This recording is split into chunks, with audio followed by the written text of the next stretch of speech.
Right. Then also check your microphones. Mike will be watching up there, but if your microphone is not turned down, wait till he turns it on, because the court reporter is going to take record of every word.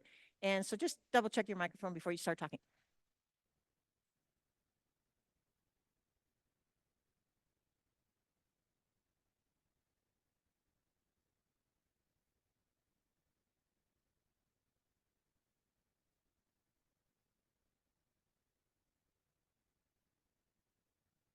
Supporters here, if there are supporters here, I see already there are. Would you come down and fill the seats in back of council here?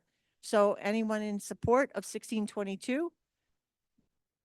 Okay, come down. And then, of course, wait till your microphone is turned on. Mike will be watching from up above, and then you'll state your name, and and of course, all of you will testify, and you'll state an oath.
All right, I move that we reconvene this meeting of the Zoning Board of Appeals. Commissioner Brooks seconds, Commissioner McDonald, Commissioner Soto. Yes. Commissioner Staley, Commissioner Brooks. Yes. I vote yes, and we're back. Before we call our first case, we will take continuances and withdrawals.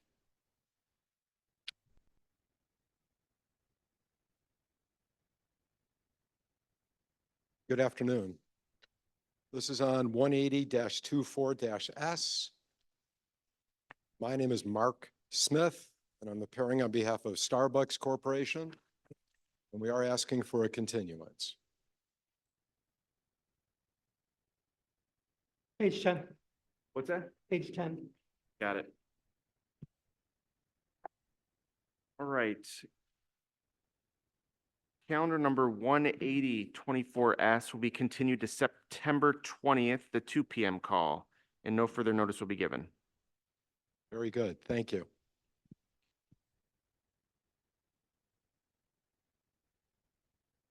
Good afternoon, Mr. Chairman. Good afternoon.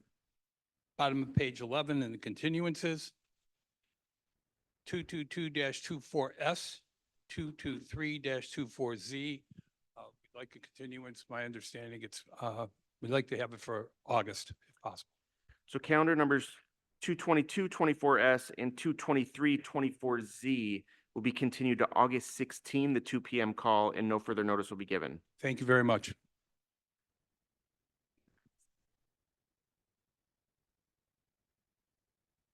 Good afternoon. Good afternoon, Mr. Chairman. And to our newest commissioners, welcome again and congratulations. For the record, Sarah Barnes. I'm here this afternoon on behalf of item number 20124Z, page number 10, on behalf of the applicant. Mr. Chairman, we are still working through some revisions to the programming to address some of the concerns that were raised by the neighbors that are behind the subject property. I think some of them are here today. Unfortunately, the applicant has had to be out of the country for the last couple months tending to some family matters. So we would just request a continuance to go ahead and continue to work on that. It can be a longer continuance if it pleases September? you. That's fine. Okay. Thank you. All right, we will continue calendar number 20124Z to September 20th, the 2 p.m. call, and no further notice to be given.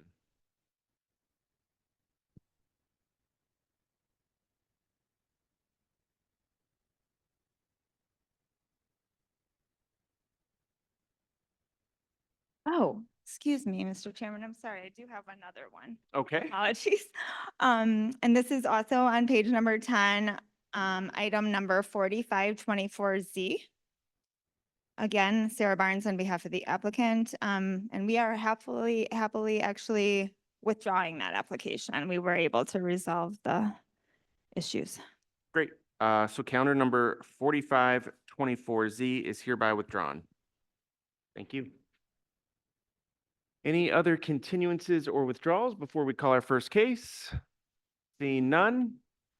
Victor, let's call the first case. Cases, 324S, 30124S, 30224Z, 1622 North California. Okay, will everyone who's planning to testify, both on the applicant side and the objector side, please raise your right hand? Do you? That's fine. Yeah, they can raise their hand as well. Okay, do you swear or affirm to tell the truth in these proceedings? Thank you very much. Let the record reflect that everybody swore. Okay. Before we get started, I'll go ahead and read the department's recommendation. First, for calendar number 324S. The Department of Planning and Development recommends approval to establish a proposed transitional shelter with 41 rooms serving youths aged 18 to 24, provided 1, the special use is issued solely to the applicant, La Casa Norte. 2, the development is consistent with the design and layout of the plans and drawings dated July 18, 2024, prepared by LBBA. 3, the facility is exclusively utilized as transitional shelter to provide short-term, non-congregate emergency housing for youth aged 18 to 24 who are experiencing homelessness. And 4, there are no more than 41 youths residing on site at any time. Now, here's the recommendation for counter number 30124S.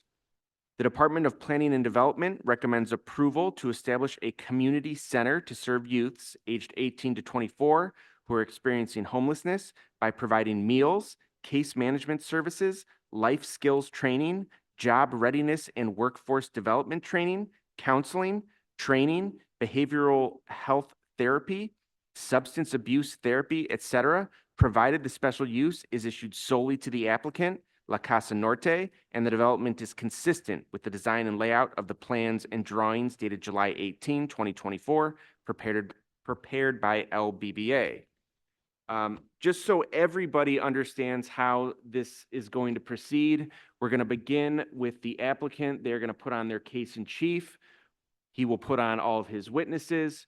Once we're done with that, we will move to the objectors. The objectors will be able to state your objection. You will also be able to ask questions of any of the applicant's witnesses if you so desire. You do not have to, but if you have questions, that would be the time to ask them.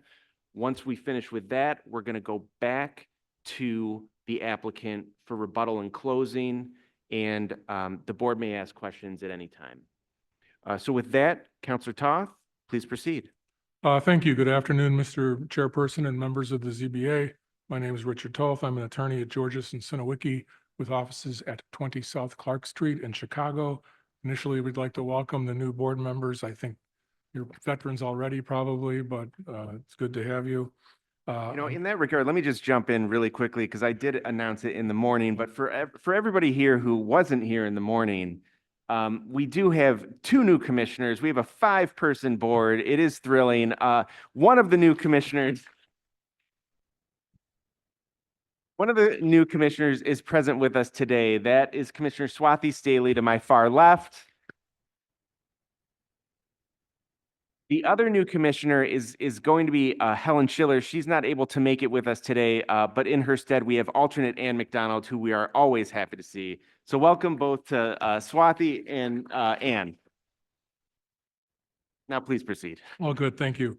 I'm here on behalf of the applicant, La Casa Norte, seeking approval for 3 related applications, as you mentioned, Mr. Chairperson. The first is for a special use to convert an existing 4-story 39-unit building into a transitional youth shelter. A second for a special use to establish a community center on the ground floor. And the third for a variation to reduce the required parking from 5 spaces to 0, based on the transit served status, all for the property at 1622 North California Avenue. The property is in a B3-1 zoning district. The lot's approximately 5,000 square feet in area, has approximately 50 feet of frontage on California Avenue, and has an existing 4-story brick building on it known as the North Hotel, which is an 18,338 square foot building that was not too long ago permitted as a single room occupancy building, but more recently has operated as a market rate rental. The building has 2 vacant storefronts, similar to other vacant tenancies on the block. Again, the site qualifies as a transit-served location, which we have documented to the Department of Planning and Development.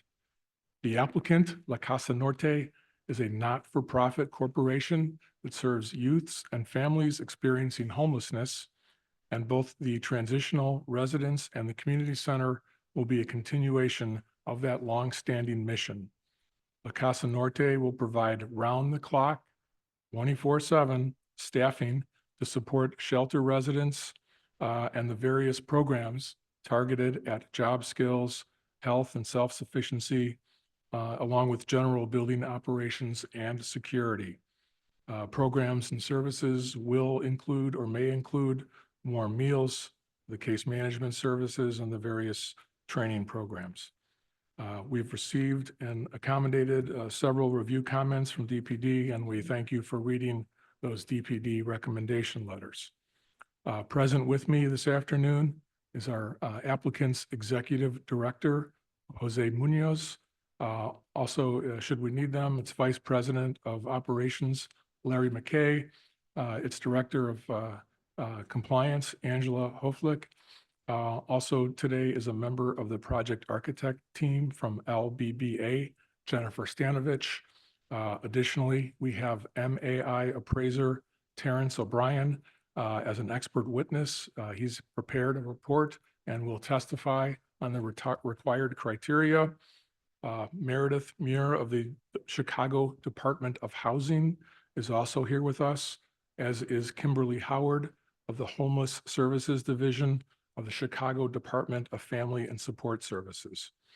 Initially, I'd like to call Jose Munoz as the applicant's first witness. Go ahead. Mr. Munoz, can you please state and spell your last name? Sure. My name is Jose Munoz. It's spelled Jose. Last name is Munoz. What's your business address? 3533 West North Avenue, Chicago, Illinois, 60647. You're the executive director of La Casa Norte, is that correct? That's correct. How long has La Casa Norte been operating? Casa Norte has been operating in the Humboldt Park community since 2002.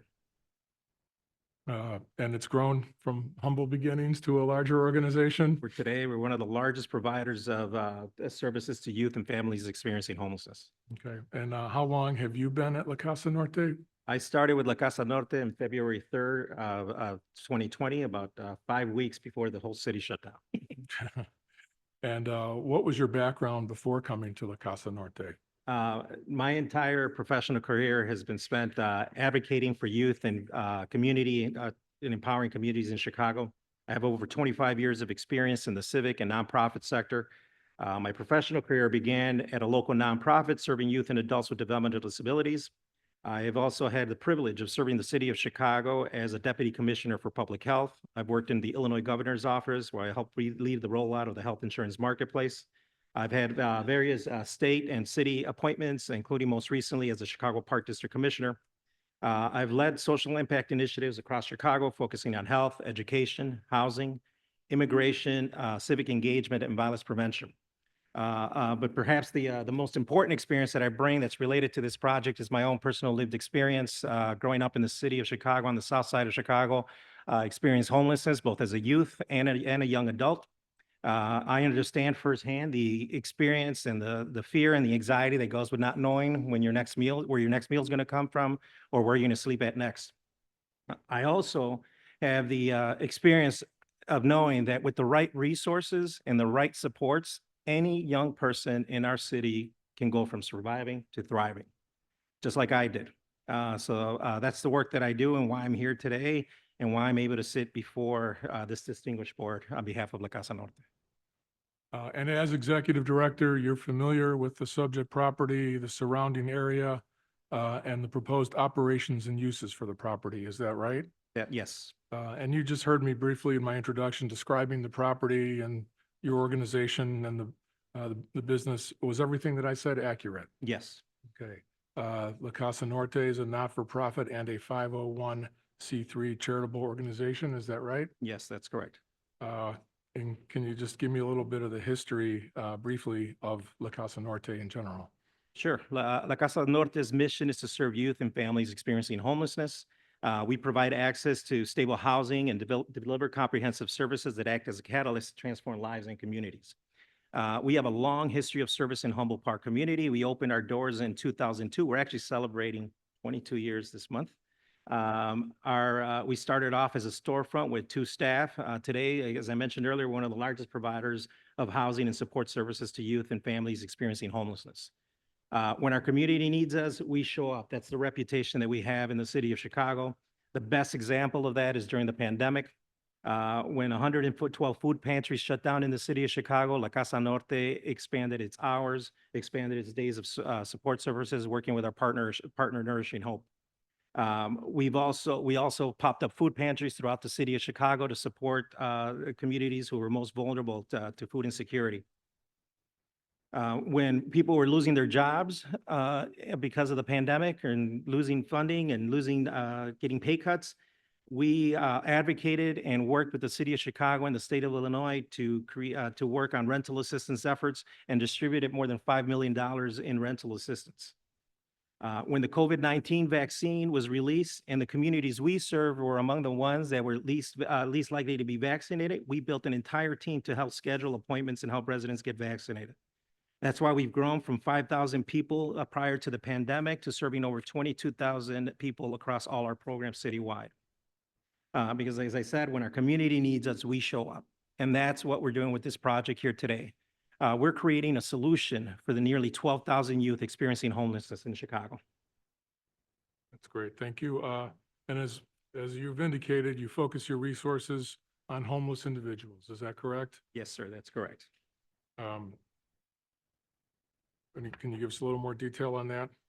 Yeah, so as I mentioned, we seek to end homelessness. As part of the work that we do, we provide comprehensive wraparound services to all the youth and families that we serve. We provide case management, housing support services, transitional housing. We also operate shelters. The goal at the end of the day is to help, not only help to house individuals, but helping them get the tools and the resources they need to thrive. And does Chicago have a need for such services? And can you tell us about that if it does? Yes, the city of Chicago absolutely needs those resources. Sorry, I lost my place here in my notes. But yes, the city does need the type of support services that we provide. Um,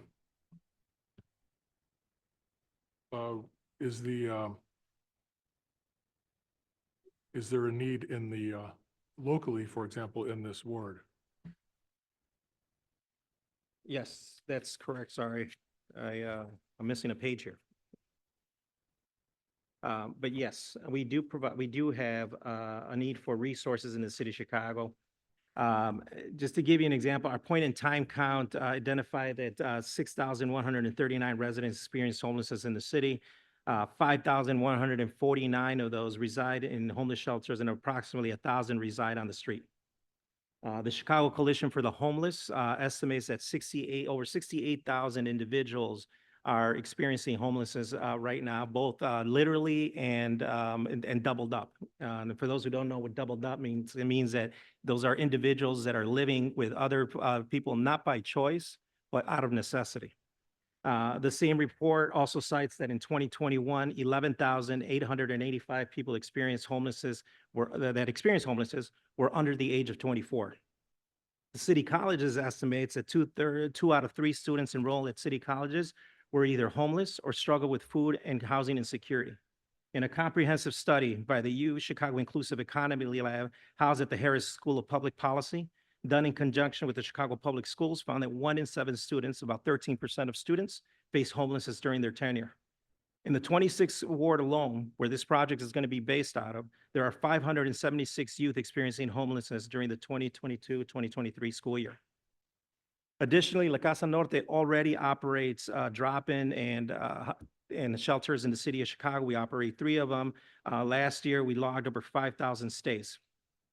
What we're looking to do is we're looking for the opportunity to provide those same type of services, but in a more dignified and safer way for both youth and communities. So yes, I would say absolutely, there's a need for this type of shelter. Okay. Where is La Casa Norte headquartered? At 3533 West North Avenue in Chicago's Humboldt Park neighborhood. And it so happens that the Zoning Board of Appeals granted La Casa Norte a special use for a community center at that location. Is that correct? Yes, that's correct. And does your organization also conduct operations next to the headquarters, specifically at 3507 West North Avenue? Yes, we do. That's where our transitional housing for youth 18 to 21 is. We operate 16 units and 3 floors there. Think of it like college dorm style living. And this Zoning Board of Appeals had previously granted La Casa Norte a special use for a transitional center at that address. Is that correct? Yes, that's correct. And does your organization operate at other locations? Yes, we have, as I mentioned, we have shelters at 1736 West 47th Street and at 1940 and 42 North California Avenue. Okay. And the Zoning Board of Appeals granted La Casa Norte special uses for overnight shelters at both of those locations. Is that accurate? Yes, that's correct. So can you tell us whether all of those locations operate professionally and efficiently and generally without problems or adverse effects? Absolutely, yes. We've been operating those shelters. We've been a city shelter operator for over a decade, providing shelter services to youth 18 to 24 with relatively little incident. We're a good neighbor in all our shelters to community. We make sure that not only our youth are safe, but the community around us is safe. Very good. So summing up, La Casa Norte is a very experienced operator in this field. Is that correct? I would say we're one of the most experienced providers providing support services to youth experiencing homelessness. So we're here today to specifically discuss the organization's plan for the building at 1622 North California.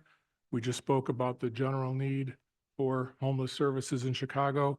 Does that include, again, a need for such services in the vicinity of this property? Yes, as I mentioned earlier, there's about 576 Chicago Public School students experiencing homelessness in Humboldt Park alone. And I also mentioned that in the city of Chicago, quite a few students are experiencing homelessness. With this particular building happens to be right across the street from the Wright College Humboldt Park location, which is one of the reasons the City Colleges of Chicago Chancellor provided a letter of support for this project. With respect to the building at 1622 North California, it's our understanding that the building was constructed in 1927. And although you're planning renovation and internal work at the building, there's not really any material alterations that are going to occur, I guess, with the possible exception of removing these 2 vacant rental units on the ground floor. Is that correct? Yes, that is correct.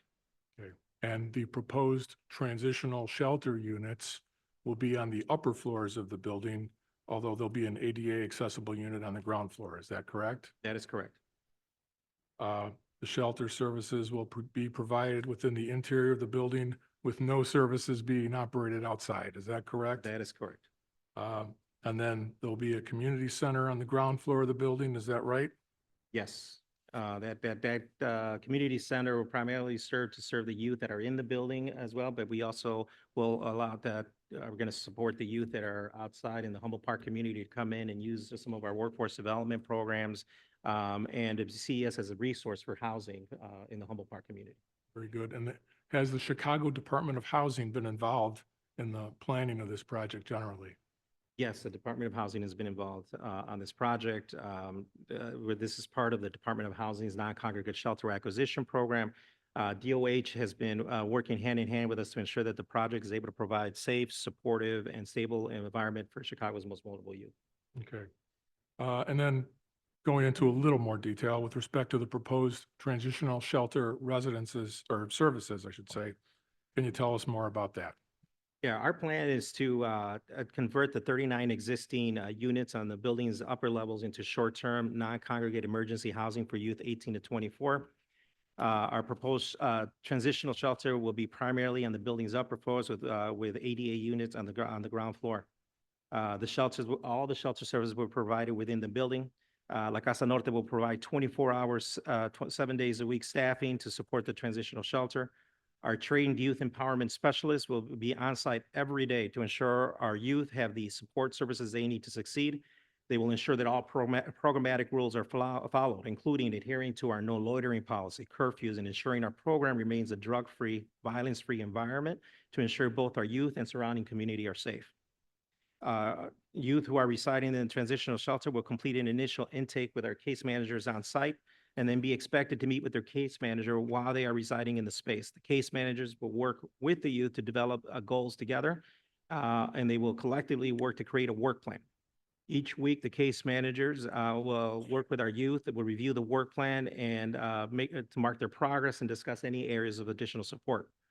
Our shelter residents will have access to warm meals, case management services, life skills training, job readiness, workforce development training, counseling, behavioral health therapy, and substance abuse therapy. The transitional shelter will conduct all of its activities in the existing building. No activities will take place outdoors. And again, we will have staff on site all day, every day. And just a reminder, all the rules for the program include no alcohol, drugs, or weapons. We have curfew within the building. We allow in and out, the service, clients can be able to come in and out of the building between normal operating hours, between 9 and 11 p.m. But the idea is that overnight, once an individual comes in, they must stay in the building until the morning. And you have a pretty good success rate with your programs, is that correct? We do. We have a pretty high success rate across all our programs. We got about 76% of our youth have maintained housing. When you look at specifically, by the way, this is a first of its kind program, so there's no data on this program specifically, but for similar programs like our youth and college program right now, 100% of the youth have maintained housing in that program. And our permanent supportive housing, we're at about 95% remained housed in that program. And we anticipate that with this new model, we're going to be able to not only to keep people housed, but move them into permanent housing situations. And reinforcing what was said earlier, there's a community need for those specific services, and your experience is that they will be beneficial both to those served and the overall community. Is that right? Yes, absolutely. And having operated for over 20 years in Chicago, La Casa Norte has developed expertise and experience in successfully providing those services and in being a good and respectful neighbor in the community. Is that right? Yes, that's correct. Okay, shifting the focus now to the planned community center activities on the ground floor. Could you please tell us about that?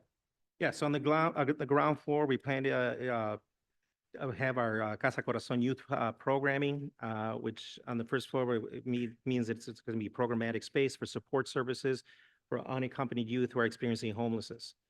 Those services will be open to residents and non-residents of the building. Will include warm meals, case management services, life skills training, job readiness, workforce development training, counseling, and behavioral health therapy. That with regard to the operating characteristics, the hours of operation for the community center will be from 9 a.m. until 6 p.m. Monday through Friday, but not like any of the businesses in the community. However, the hours may occasionally be extended for specific activities. The community center will be adequately staffed to handle attendees. The community center will conduct all of its operations on the existing building. No activities will take place outdoors. Given the homeless population that the community center will serve, virtually all of our community center attendees will be pedestrians or individuals taking public transportation. So there will be no substantial generation of vehicular traffic. In fact, given the population that's there now and the population that we're going to be serving, I anticipate that we're going to have less vehicular traffic using that building. We'll have our architect maybe go into a little bit more detail, but can you just explain generally the planned rehabilitation work at the building? Sure. On the ground floor, we're looking to create, we're going to have kitchen space. We're going to have a multi-purpose lounge for residents in the building. To be able, that multi-purpose lounge will be used for many of the training services that I mentioned, but it'll also be used for communal meals. We're going to have office space for staff. We plan to have showers, a food pantry, and then a reception area and storage. Okay. And the upper floors probably, they're going from residential to transitional shelter units. They're being spruced up a little maybe, but nothing major there. No major changes are going to be made to the apartments itself. It's in pretty good shape. But like all our facilities and all our units, our goal is to try to make them La Casa Norte ready, which means that they have to be friendly, inviting, and create a space where youth are going to feel comfortable and be able to get the supports that they need to thrive. And then, sorry to back up, because these community center services, they're probably primarily for residents, but because you'll let some other folks in if needed, that triggers a special use requirement. Is that correct? Yes. And although the building has been previously used as a rental building and has no parking, the substantial rehabilitation work is going to trigger compliance with new parking requirements. So we're seeking approvals, for example, to keep the parking space count at 0. That's just the same as it is now and the same as it's always been. Is that correct? That's correct. We understand that the building was constructed in 1927, and because it extends from lot line to lot line, it's our understanding it has never had any on-site parking spaces. And as I mentioned earlier, I anticipate that, because of the type of residents that we're going to be serving, will be even less need than what's previously needed now. So it's the housing challenged folks we have do not have vehicles generally. Is that another way to put it? That's correct. Okay. Focusing again on the rehabilitation work. The community center will be in the existing building, which has been in existence for decades. Although there's going to be restoration and renovation work, no additions to the building are proposed. No material exterior elevation, alterations to the building are proposed, and no material changes to access parking areas of which there's none, or driveways of which there are none, and no changes to access or public way are proposed. Is that all correct? Yes, that's correct. Okay, so other than the relief we're seeking here today, the property will be in full conformance with all applicable zoning requirements. Is that correct? Yes, that's my understanding. And then La Casa Norte, again, is an experienced service provider and will operate its business and continue to operate its business in accordance with all laws concerning public health, safety, and welfare. Is that correct? Yes, that's correct. And will endeavor to comply with applicable city codes and regulations. Is that right? Yes, that's And correct. you'll be having an ongoing relationship with the city of Chicago and even the state of Illinois for these services, and we'll have some oversight on that, in that respect too. Oversight, compliance, and, a lot of friendly conversations about the work that we're going to be doing. A lot of eyes on the project. We can reserve Mr. Munoz for questions, but I was going to switch to our architect now. If Jennifer, could you please state your name and spell your last name? Stanovich, Jenniferstanovich. What's your business address? LBBA 1625 West Carroll Avenue, Chicago, Illinois 60612. Okay, you're a licensed Illinois architect. You're familiar with the property, the surrounding neighborhood, the proposed use of the property, and the application in this case. Is that correct? That's correct. And you're the project architect for this case. Is That's that correct? correct. You've heard me and our last witness here describe the property, the proposed uses and related matters. Did we get anything the wrong way around on that, or is that all correct? All correct. Okay. Could you briefly describe the condition of the property and some pre-existing design limitations? Sure. The property, as discussed, is an existing building with 39 residential units on the upper floors, a lobby, and 2 ground floor commercial units and building support spaces. The building extends nearly to the edges of the property boundaries with only minor setbacks on the north and west sides. It was recently renovated in 2018, so the spaces are in relatively good condition. The configuration of the residential unit floor functions well for the non-congregant transitional shelter functions, but the ground floor needs pretty significant rework to accommodate the functions needed to support the shelter. Okay, and with some brevity, can you discuss the proposed site improvements from your architectural standpoint? The changes to the building exterior will be limited to what's needed due to the reconfiguration of the ground floor. The existing commercial entries along California will be removed and only the existing main building entry will remain for access to the building. This will be the primary access point for all people using the building. The building facade where the commercial entries were removed will be infilled with storefront glazing to retain the existing character of the building and the streetscape. There is a new tree planned for the sidewalk in front of the building to comply with the current zoning requirements.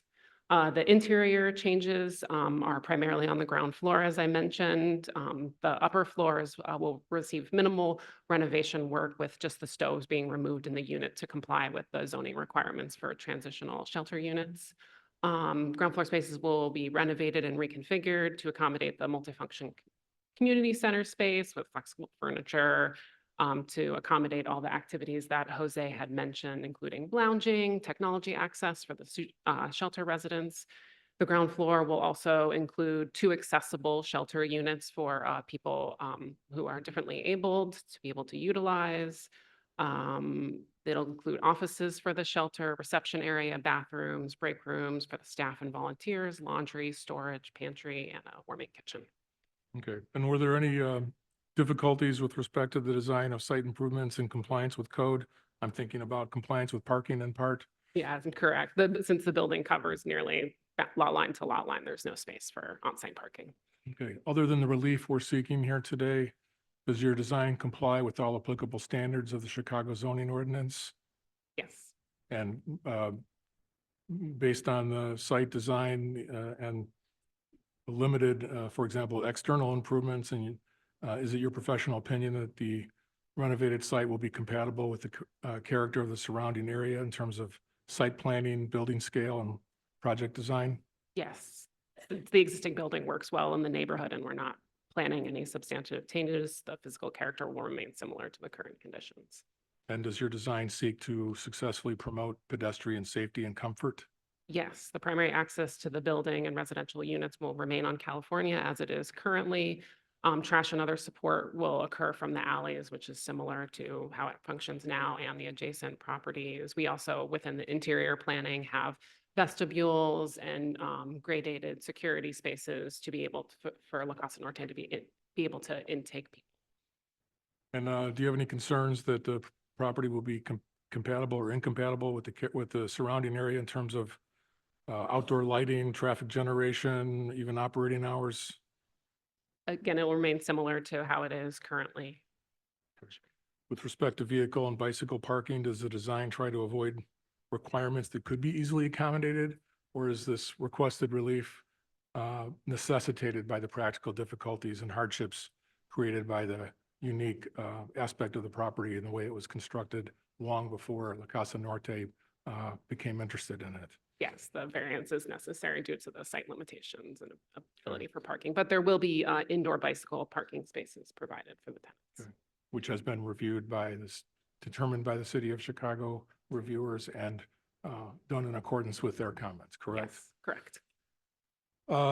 Given the existing design, your design improvements, and in your professional opinion, will the requested, our variation for parking, or will our design not impair an adequate supply of light and air to adjacent property or increase the danger of fire or endanger public safety? Correct. Your office provided an affidavit that we submitted in support of this application. That affidavit remains accurate, and you adopt, or do you adopt and reaffirm that affidavit as part of your testimony here today? Is that correct? Yes, it remains correct, and I reaffirm. And if called upon to testify further, would you testify in accordance with that affidavit? Yes, I will.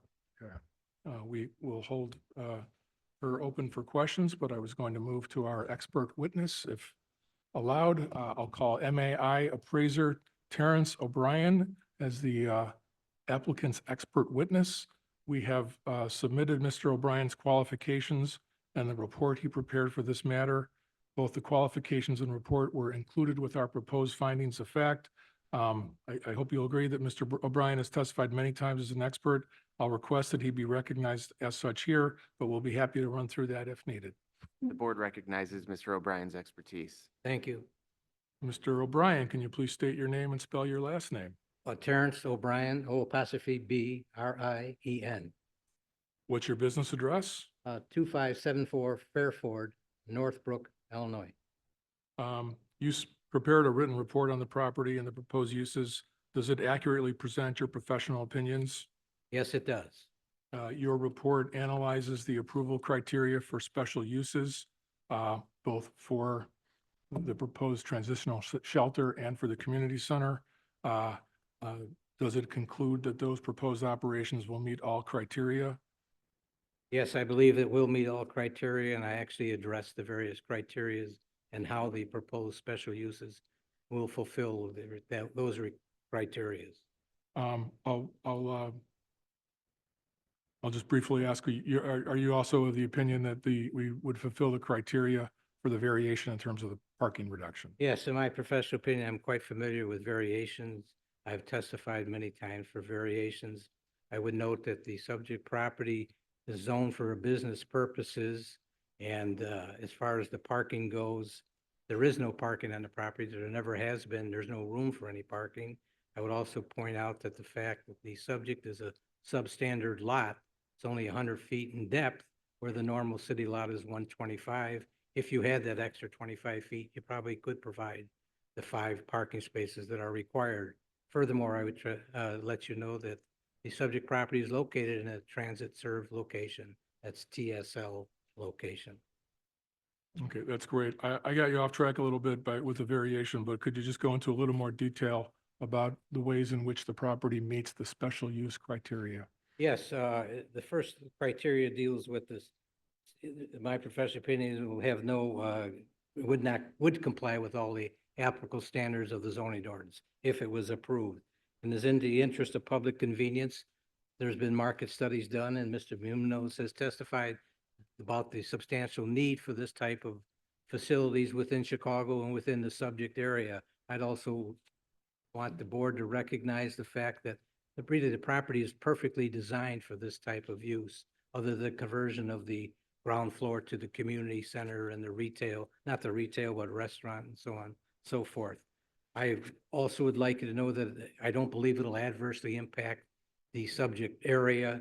I believe it's compatible with the surrounding area. In fact, within my report, I did a study pertaining to what transitional uses have, what type of impact they have on property values. And I would note that it's on pages 5 through 10 of my report, in which I did what I refer to as a near far sales.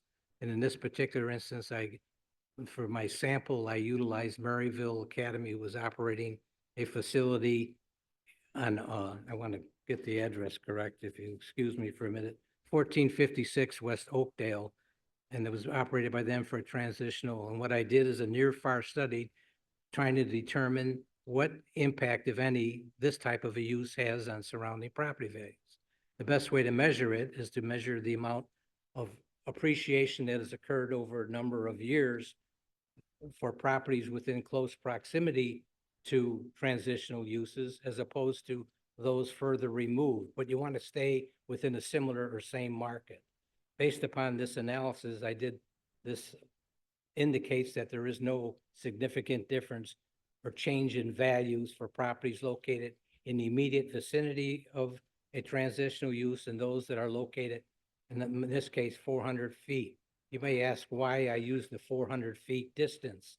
In your ordinance and most ordinances, there's a distance of notification of 250 feet, which means that you normally give notification to property owners within 250 feet.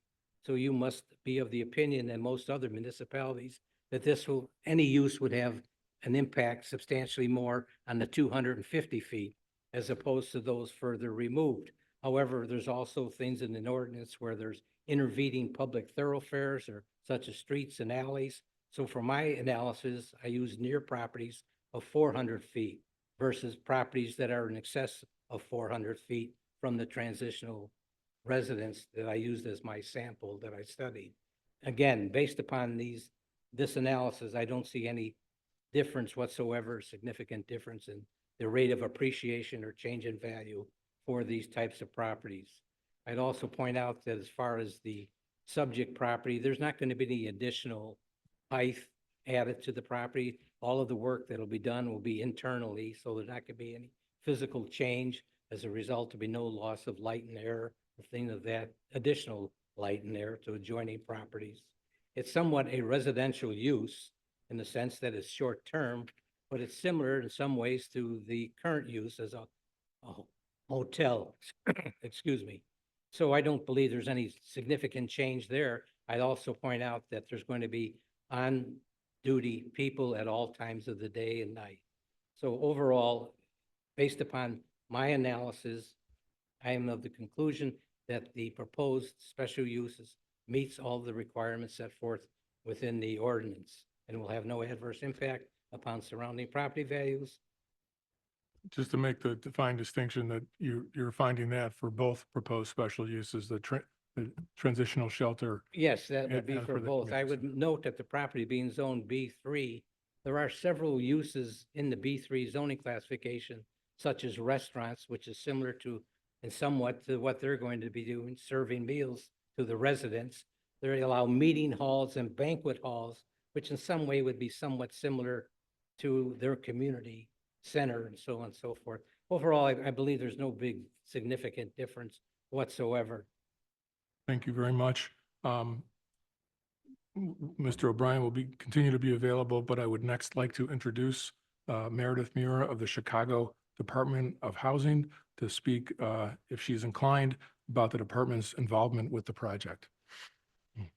Yes, good afternoon. Meredith Muir with the Department of Housing. Last name is M-U-I-R. We are here to voice our strong support for the transitional shelter, special use, community center, special use, and parking variation application filed by La Casa Norte at 1622 North California. The "we" in this case being the Department of Housing, speaking on behalf of the department and the commissioner who signed the letter submitted. At the Department of Housing, we believe that every resident in Chicago deserves a safe place to spend the night, including Chicagoans experiencing homelessness. DOH's mission is to expand access and choice for residents and protect their right to quality homes that are affordable, safe, and healthy. We're proud to be working with the Department of Family and Support Services to invest millions of dollars through the Chicago Recovery Plan in Chicago's shelter infrastructure to better serve people experiencing homelessness. DOH's non-congregate shelter acquisition program will provide financial support and technical assistance for existing shelters to move from unhealthy, highly congregated, or financially untenable environments into freshly rehabilitated non-congregate environments. DOH has identified through an RFP 5 shelters across the city for participation in this program, including La Casa Norte. La Casa Norte's current youth shelter operates in a congregate setting. In partnership with DOH, DFSS, Alderperson Fuentes, and La Casa Norte, the site in question was selected as it was up for sale for conversion into non-congregate shelter. Acquisition of the building will allow La Casa Norte to sustainably provide a significant number of beds for youth and additional supportive services in proximity to their current other service spaces in Humboldt Park. Once entering into a grant agreement with the Department of Housing, La Casa Norte will receive grant funding from DOH to support the acquisition of the building. Receiving their special use permit and variation approval here today is the critical next step to completing this transaction. Community engagement efforts were completed in partnership with the 26th Ward and La Casa Norte, and community support at those meetings was established. DOH and La Casa Norte are in the process of finalizing our grant agreement, which will proceed once we receive approval for special uses and parking variation based on site plan approval from DOH and DFSS. I'll just conclude by saying we strongly support this application and recommend that the ZBA vote to approve the special use permit and parking variation application for La Casa Norte. Thank you. And I would next like to introduce Kimberly Howard to speak. She's the Director of the Homeless Services Division of the Chicago Department of Family and Support Services. Great. Good afternoon, Mr. Chairman and members of the board. Thanks for your time today. I'm Kimberly Howard, Director of Homeless Services Division at the Department of Family and Support Services. And here speaking on behalf of the Department of Family and Support Services in support of La Casa Norte's applications. First of all, we are thrilled to be partnering with the Department of Housing on sort of general improvements to Chicago's shelter system to better serve folks safely and with dignity. For context, DFSS is the primary funder of Chicago's homeless shelter system. We fund almost 3,000 shelter beds across the city, operated at 43 facilities throughout 19 wards of the city. And the job of our shelter system is to provide a safe, accessible place for folks to stay while supporting them in their next steps towards stable housing. All of our shelter programs have on-site staffing 24/7 and provide case management to support clients with their individualized goals and needs. La Casa Norte is an experienced shelter provider and a longstanding partner of DFSS. They're one of 5 agencies that we fund to provide shelter specifically dedicated to youth 18 to 24. These beds are critical. We are seeing growing need in youth aged 18 to 24 experiencing homelessness in Chicago, as Jose sort of talked through earlier. And this project will support our ability to continue to meet that need and to better serve young folks with dignity. I also want to briefly touch on a concern that's come up in some of the community engagement around this project regarding the tent encampment in Humboldt Park that's nearby this proposed location. This is an area that DFSS continues to focus on in partnership with Alderperson Fuentes, the Parks District, the community, and other homeless outreach providers. So in addition to sort of regular outreach and cleanings of that area, we've also hosted 2 housing move-in events last year, through which over 40 encampment residents have moved into housing, and we're planning for another event there this September. But want to be clear that this proposed shelter facility discussed today will not be focused on that encampment. That work sort of continues in parallel. But overall, creating a safe, accessible, dignified shelter system is a key tool to supporting our neighbors transitioning back to stable housing. So to conclude, DFSS is supportive of this application for La Casa Norte's youth shelter. Commissioner Kanazi from DFSS has submitted a letter of support for your consideration. Thank you. Okay. Mr. Chairperson, that concludes our witness testimony. I'll add that the community outreach included a community meeting that was hosted by Alderperson Fuentes, for which we're grateful. We had been contacted by what were at the time potential objectors. We did endeavor to share information and had spoken with their representatives. We aim to make everyone happy, but I think there, unfortunately, the feeling probably on both sides was that further discussions there were not necessarily productive. But I did provide the Zoning Board of Appeals staff letters of support from the Department of Housing and the Department of Family and Support Services. We'd also provided Zoning Board of Appeals staff with letters of support for the project from the City Colleges of Chicago, which, as Mr. Munoz noted, operates a facility right across the street from the subject property, a letter of support from the Chicago Park District, and there was also another letter of support from a nearby residence. I have copies of those departmental and organizational letters of support, if that helps you. But we want to thank the board, and our thanks to the Department of Planning and Development and the staff at the Zoning Board of Appeals and the departments represented here today. And we do request respectfully your approval of the proposed and requested relief. Thank you. We do have those letters of support in the file, and we've reviewed them. I do see that we have Alderperson Fuentes here. Alderperson, would you like to say something? Great. Commissioners, thank you for hosting this meeting. To the leadership of La Casa Norte, DOH, TFSS, both supporters and opposition. You know, having conversations are important. Having critical conversations are important. I want to tell you a little bit about who I am, though, and why this project is particularly important to a ward like the 26th. I was born and raised in Humboldt Park, on Kedzian between Beach and Hirsch my entire life. My mother suffered from substance abuse, and my father was in and out of prison. Both of those social conditions rendered me homeless at the age of 16, doubled up, not knowing it. In 2023, Chicago Public Schools released a report that almost 17,000 young people in the city of Chicago are experiencing homelessness. I represent 9 elementary schools and 7 high schools in which many of those young people attend. They're doubled up, tripled up, living in congregate shelter, or sleeping on the streets. In order to eradicate homelessness, we got to be creative. We have to be diverse. We have to be forward-thinking and being able to address the serious issue that is facing the city of Chicago. There is a tent encampment very close to this site. There's about 80 tents there of individuals that have been experiencing homelessness for more than 3 years because we lack the capacity to provide them beds. We lack the capacity to provide shelter. And we have lacked the financial will to get it done. Now we're having conversations about housing young people from the ages of 18 to 24, while still having conversations with my community, with our partners, about opening up another site very close to assist with the tent encampment that is right across the street. Today, we're having a conversation about a special use permit, but I want folks to understand we're talking about young people's lives. Young people's lives hang in the balance. When we're talking about creating safe communities, that doesn't happen when you don't pour the resources in that are required. For them to have safe shelter, mental health services, a pathway to workforce, an ability to finish school. This happens with La Casa Norte. They have proven to be the provider to get the job done across the city of Chicago. Now, 16-year-old version of Alderperson Jesse Fuentes needed a La Casa Norte. I am proof of concept.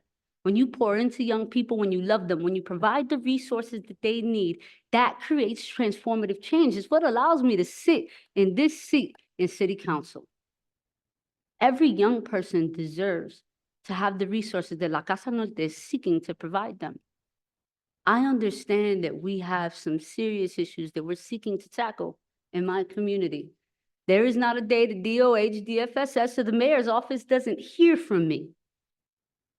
They know it. Every single day, I am demanding for unhoused neighbors in my park to get housed, for young people to receive resources, for our community to be safe. This is one tool in the toolbox. I don't want people to feel disheartened or dissuaded that because one tool comes first, the other one won't come. It is coming, I promise. I am advocating every day for our community to receive all resources, not just for one population. But today, I don't want to deny a permit for young people from the ages of 18 to 24 who are sleeping on streets, who are joining gangs, who are selling drugs, who are engaging in criminality because they are surviving every single day, when we should be creating an institution that allows them to engage in a process of liberation and healing. Let our young people be in a safe place, and let us continue to do the work to address every other concern we have. So I ask for the favorable vote of every commissioner, because I need to go back to my ward and I need to give my young people hope. This building is that.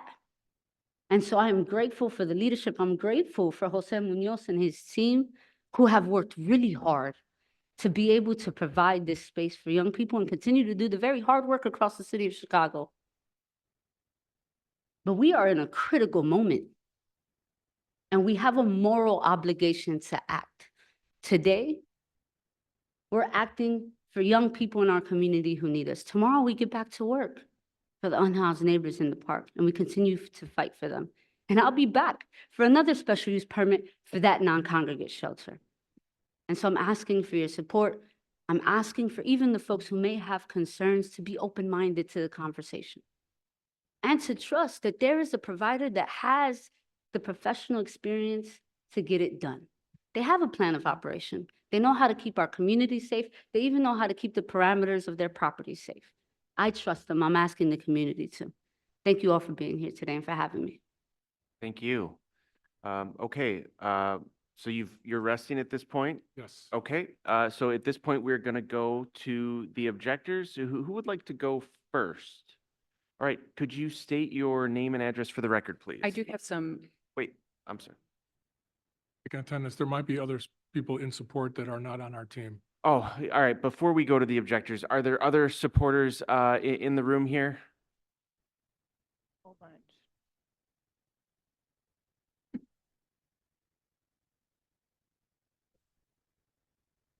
Counted 12 additional supporters in the room for the record. Okay, with that, let's go to the objectors. If you could begin by telling us your name and address, please. Emily Moreno, 1645, Moreno, 1645 North Francisco. I do have some documents that we'd like to share with you. Is it Okay. appropriate to bring them up?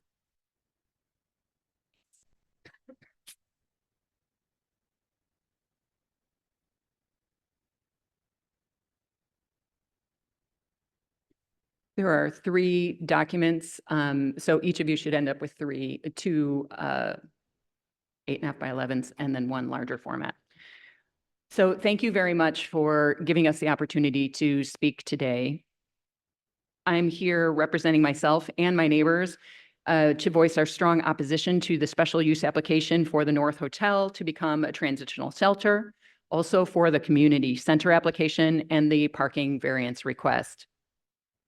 We are aware it's a busy docket, and we are intending to keep our comments scripted and short to keep you all moving.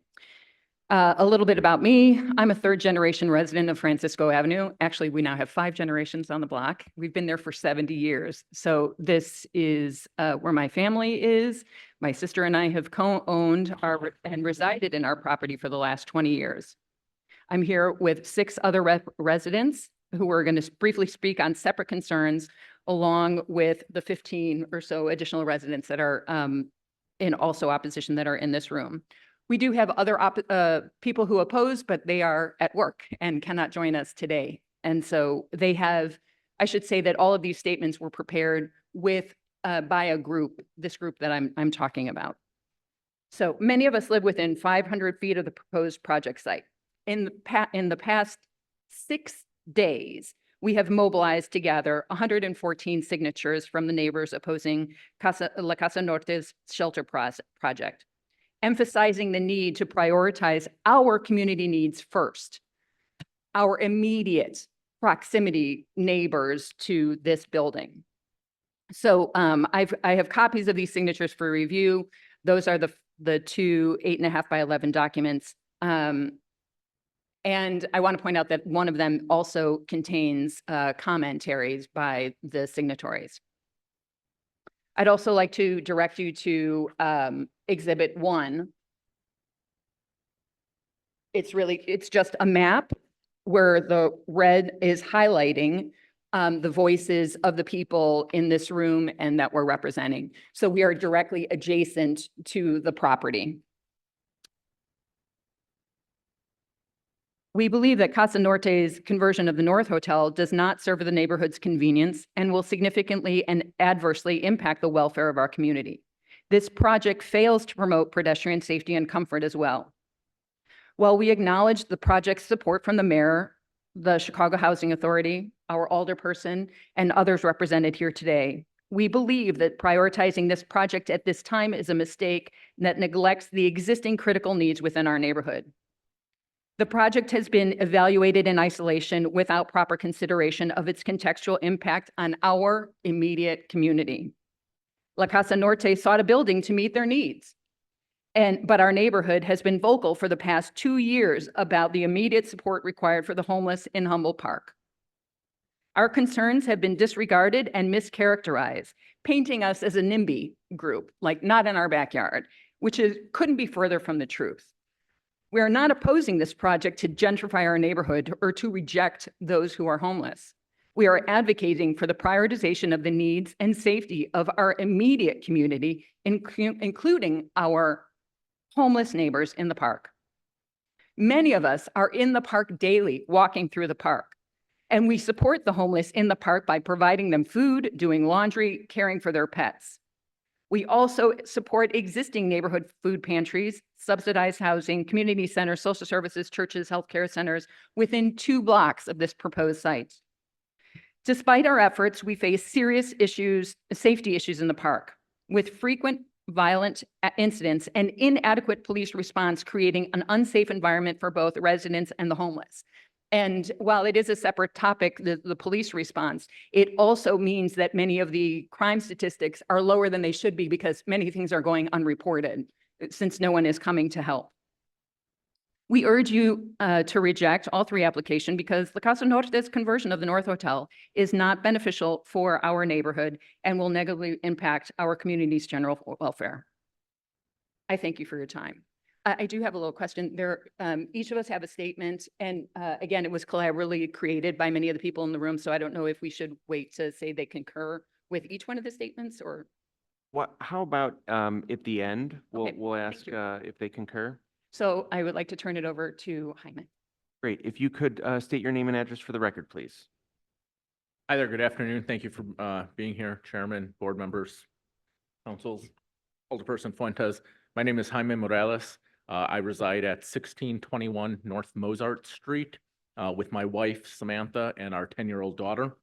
I'm a lifelong Chicagoan. I'm a nonprofit professional, so I understand the impact that a nonprofit like La Casa Norte can have within a community. I'm here representing myself with my neighbors to oppose the proposed special use application to convert the existing building into a transitional shelter in our neighborhood. This change, in our opinion, does not serve the public convenience and poses significant risks to the general welfare of our community for several reasons, which I'll go through here. The increase in temporary residents due to the transitional shelter will exacerbate the already high concentration of unhoused individuals in our area. Our neighborhood is already facing a homeless crisis, as was stated earlier. There are currently approximately 74 tents in Humboldt Park. About 50% of them are within a block of the North Hotel. I invite you to look at Exhibit 2 on this map. Also Exhibit 3, which shows some of the tents that are up right now. These photos are from yesterday. We oppose the shelter project because it threatens the safety and security of both local residents and the homeless in the park. Doubling the homeless population within one city block is not in the interest of our neighborhood convenience and will have an adverse impact on our community's welfare. The introduction of additional at-risk youth aged 18 to 24 from various parts of the city with possible affiliations and substance abuse issues has a potential to worsen existing gang conflicts as a property sits on a gang boundary. I invite you to look at Exhibit 4, which is a gang boundary map of the neighborhood. Our community has well-documented issues of gang-related activities, and the influx of youth in a vulnerable situation could significantly increase tensions and incidents of violence and serve as a pool for local gang recruitment. In addition, we feel that there is insufficient space within the building for residents to congregate. There's a lounge with a capacity of 11 persons supporting the 40 proposed full-time residents. Question we ask is, are the residents expected to be confined to their rooms? If confinement to their rooms is doubtful, and we find that one of the following outcomes is more likely.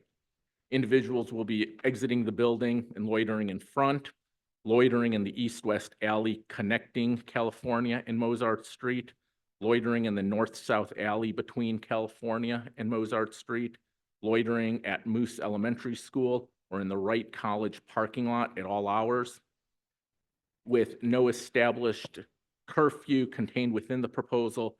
This raises many concerns about the public safety and neighborhood stability. The proposed shelter's proximity to several sensitive locations is very concerning to all of us. The building is within 250 feet of the Learn and Grow childcare located at 2820 West North Avenue, within 500 feet of the Wise Owl daycare entrance on Fairfield Avenue, just north of North Avenue, and 500 feet of Moose Elementary School up on California. Additionally, the proposed transitional shelter building is within 500 feet of the encampment, which we've discussed. Also, the Chicago Human Services Department at 2753 West North Avenue. If you go and visit our community any morning, Monday through Friday, as early as 6 a.m., you'll see that there are lines around this social services department with individuals. The concentration of the vulnerable populations in this small area could also lead to increased crime and social issues. The closure of the North Hotel at that same location years ago due to similar neighborhood concerns further illustrates the potential negative impact of such a facility. The North Hotel had a significant number of reported crime incidents that contributed to its problematic reputation. Some specific incidents include various types of criminal activities, such as drug-related offenses, theft, assault, and disturbances. I'm sorry, can I ask a question really quick? Of course. The North Hotel, was that a transitional shelter? That's what, it was an SRO. Continue. Sure, thank you. Let me ask another question. Are you analogizing a tent encampment to a transitional shelter? Are you saying that those are the same? No, we are not. I don't think anyone is saying that. I think that's just an additional challenge of our community facing close to 80 tents, an additional of 40 youth between the ages of 18 to 24. I think it's just bringing in more problems. And one of the statements that was raised. But you're bringing in a transitional shelter that provides community services to people who are experiencing homelessness. Isn't that better than a tent encampment? Yes, however, one of the issues that was raised earlier was that our neighborhood has I believe he said, in 22 to 23, 500 to 600 youth in Humboldt Park schools were unhoused or homeless. The proposal stands to bring in 40 individuals or so from outside of the community. I think citywide.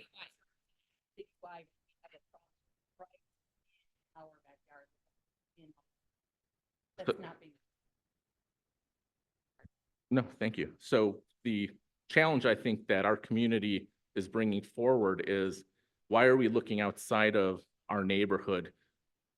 Everyone needs help. We understand this, but what we're saying is that this help needs to start from within the community before we bring others from outside areas.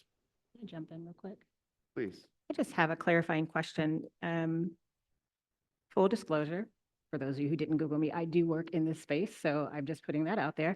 And I do want to just encourage all of you in opposition and just everybody to be very, very careful in characterizing or stigmatizing homeless and assuming that they're at risk. That can be very exceptionally problematic and offensive. And I'm sure, well, I hope that's not what you meant, but I just want to put that out there that, you know, that's triggering for people. But with that said, some of your comments tend to imply that if they were housing the tent encampment specifically, this would be okay. But then some of your comments sound like it would be a problem because you're saying it's at risk. So I'm just, if you could clarify that for me, that would be great. By that, if you'll notice, the petition that was signed was asking to put our homeless first, the ones that are direct, that we interact with every day. Not, and we understand that we do have a significant issue with homeless in general in the city, including with our youth population. And our statement does not mean that we don't care or that we're not sympathetic. We are very aware that we have a citywide problem that we need to be more supportive of. And we are supportive. The petition was specifically to say, if we're going to do anything right now, we need to focus on housing our neighbors in the park that are currently homeless. They've been there for 3 years. Thank you. In closing, recent months, crime has increased in the blocks surrounding the proposed shelter area. My neighbors have reported harassment, threats of violence, vandalism, and burglaries. The proposed 24-hour, 7 days a week operations of the shelter are in direct contrast with the residential nature of the surrounding area, and we strongly urge the board to reject this special use application. Thank you. If you could begin by stating your name and address, please. Good afternoon. My name is Michelangelo Guerrero, a third-generation resident, and my family has lived at 1634 North Mozart since 1976. I am here representing myself and with my neighbors to state our opposition to the special use application to convert the existing retail space into a community center. This project does not serve the public convenience and poses significant risk to the general welfare of our community. Firstly, the application inaccurately describes the space as existing retail. It has not been retail for over 5 years, having been converted into a lobby for the current apartments, and the 2 designated retail spaces were never leased, as far as we know. The first floor proposed space for the community center cannot accommodate all residents and trainees, leading to potential loitering outside. With proposed 40 full-time residents and a lounge capacity only available for 11 people, and up to 30 people using the drop-in services, and the drop-in center only having 24 seats, the cramped first floor space is unsuitable to support the full scope of the program participants.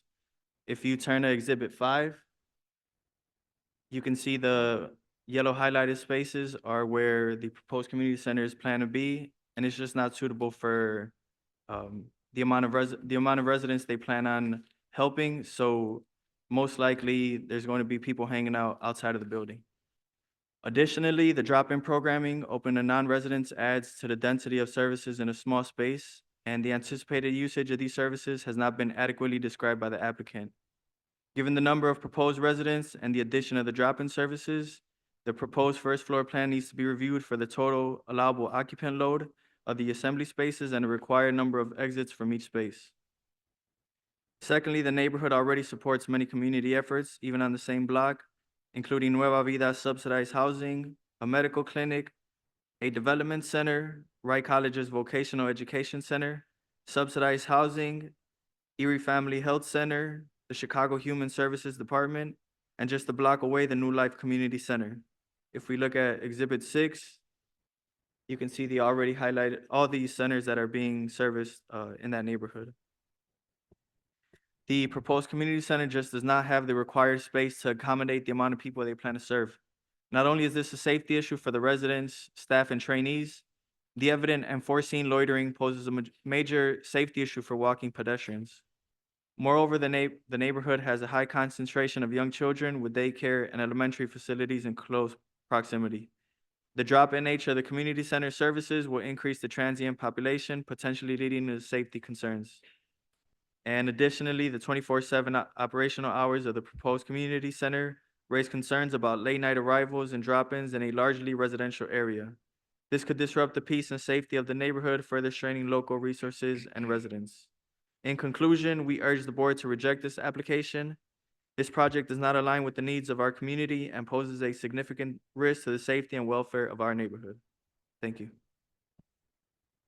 Right, if you could state your name and address, please. My name is Cherie Ramirez, Cherie, and my husband Marvin Ramirez and I live at 1659 North Francisco Avenue. Our family has lived in Humboldt Park for over 20 years, and we were finally able to purchase our own home in 2018. I am also here representing myself and with my neighbors to state our opposition to the parking variance, which eliminates all required parking for the Casa Norte project. Although we share the same vision as Mr. Munoz and Alderman Fuentes and Casa Norte, who dream of a world where all people have dignity, communities thrive, and everyone belongs, we object to the request for the following 3 reasons. Our first objection regards the lack of trust and transparency from Casa Norte. They stated that everyone within the required notice area, as stipulated by city code, was properly notified. However, most of our immediate community members did not know of this project until we engaged the residents and informed them that this project was proposed to occupy the North Hotel building located at 1622 North California. Additionally, the claim that this project has a net zero impact on parking in the area is misleading. With all the transitional youth residents, plus employees and potential training candidates not housed in the shelter, how can Casa Norte claim zero impact on parking? Does the program require that tenants cannot have a vehicle to reside at the shelter? Is enforcement included in their project plan? Can the tenants have guests or family members visit them? If so, where will they park? Our second objection is with the existing lack of parking. There is already a significant lack of parking within the immediate area of the North Hotel. Currently, the following community programs exist within walking distance of this project: the Erie Family Health Center, the DHS Family Community Resource Center, New Life Covenant Community Center, Wright College Humboldt Park, and the Chicago Dream Center. Of these, only Wright College provides a parking lot for their staff, visitors, and students. Additionally, there are businesses that impact parking and traffic congestion in the immediate area, adding to the limited parking for residents and making commuting difficult and dangerous due to the drop-off and dismissal of babies, toddlers, and school-aged children in the Learn and Grow childcare facility and the Moose Elementary School that we previously mentioned. Our third objection regards the increased demand from multi-use rental units. Our area has transitioned from single-family housing to more multi-unit rental properties, worsening the parking situation. Traditionally, each single-family building would occupy 1 to 2 parking spaces. With the change in rental units, each building now uses 3 to 5 parking spaces. Even with current permit parking, we frequently have to find parking elsewhere. Some residents have experienced issues with the enforcement of permit and handicap parking by the Chicago Police Department and the Department of Revenue. We also have safety concerns for teen and elderly drivers in our neighborhood who are now forced to navigate the area, sometimes late at night, and find parking further away from their homes in what is already a pretty dangerous situation for us.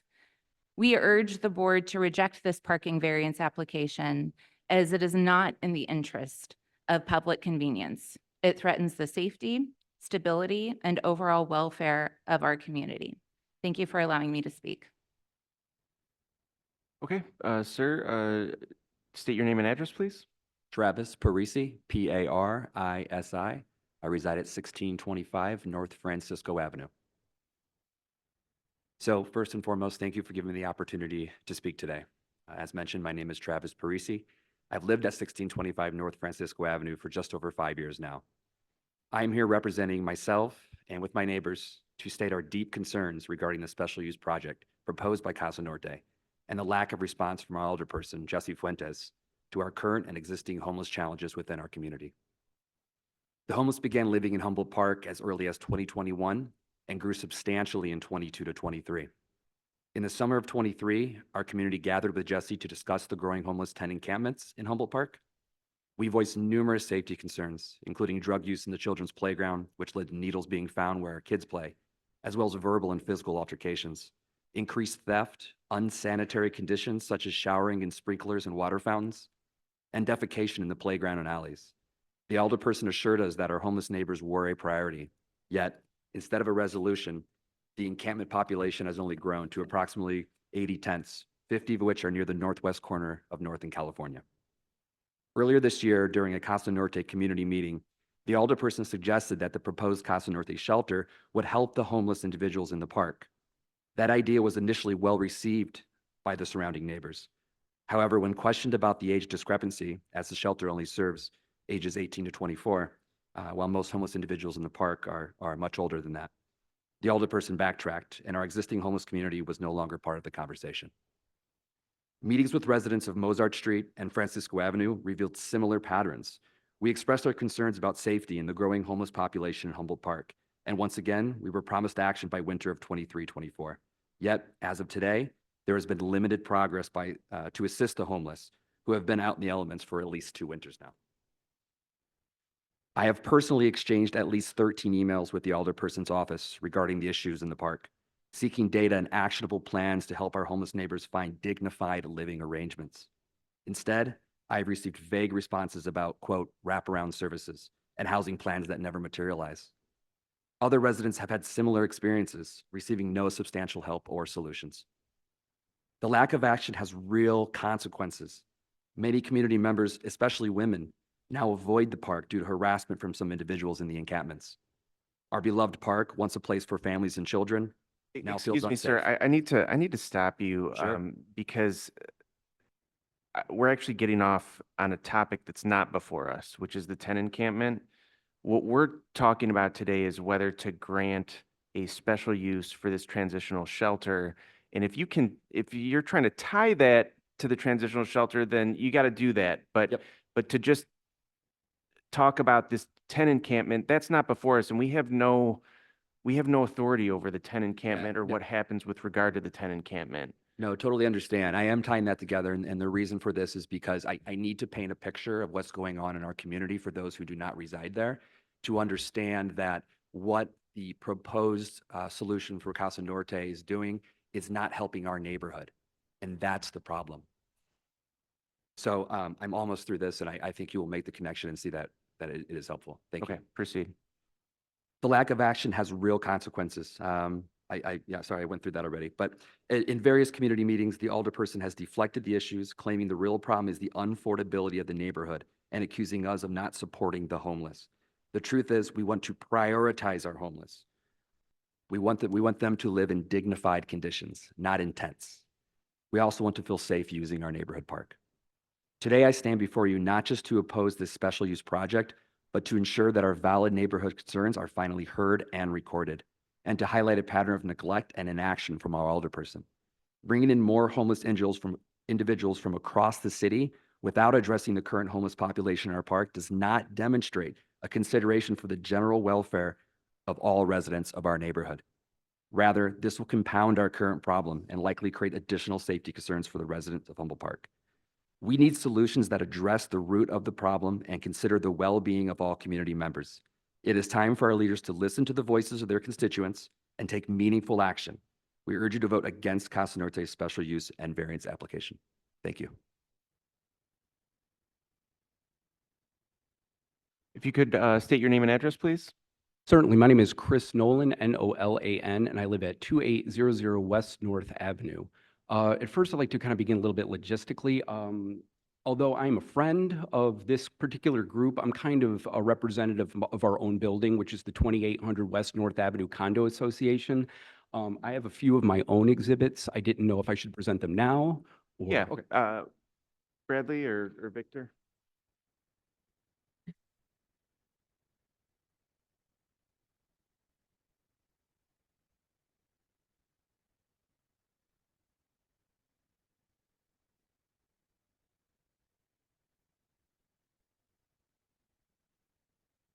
And I apologize, this is my first time appearing at one of these meetings, so while I have some paper exhibits that you could see right there, I also had a couple of photos on a flash drive as well as my laptop. I see that the applicants were able to use the screens and whatnot, but when I arrived, I was told I was not going to be able to do that. I didn't know if there's any way it's just about 2 or 4 photos. I didn't know if there's any way, but if not, I can proceed. Do we have any way to do that?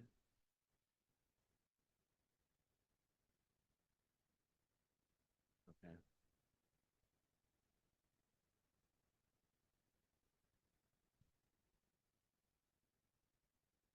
Or if the board prefers, excuse me, I can just put them on my laptop and show them to you. Yeah, publish how them. about that? Do that. Okay, Yeah. I apologize for that.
Mr. Nolan, another thing that you can do when you show us these photos on your laptop, you could also email them to Victor. Victor can give you the email address to send them to.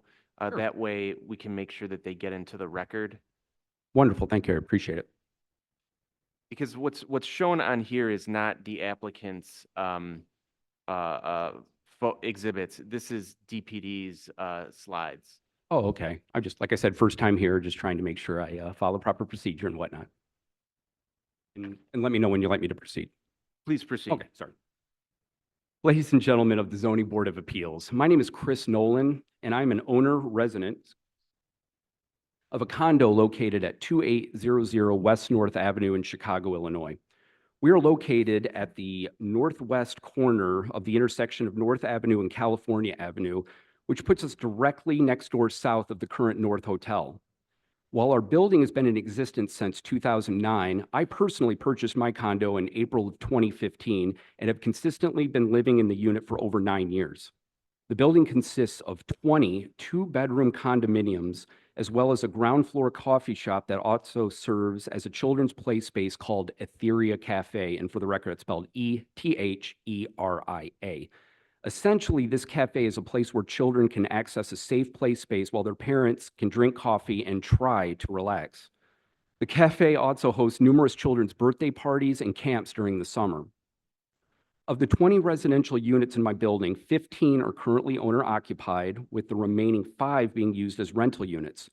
Currently, we have approximately 30 to 40 residents living in the building, including children. Our board consists of 5 members, and while I am not currently on the board, I was previously a member for many years and have been granted authority by the current board to speak on their behalf. I have also obtained signatures, and that's what the group exhibit, I believe, number 1 is, from as many residents as I could, but due to limited time constraints, I was unfortunately unable to speak to every single resident prior to today's hearing. This leads me to my first argument as to why the Zoning Board of Appeals should deny all 3 applications filed by La Casa Norte. My first argument is lack of notice. Neither I nor all of the unit owners that I spoke to located in my building ever received proper written notice of today's hearing as required under Section 17, 13-0904 of the Municipal Code of Chicago.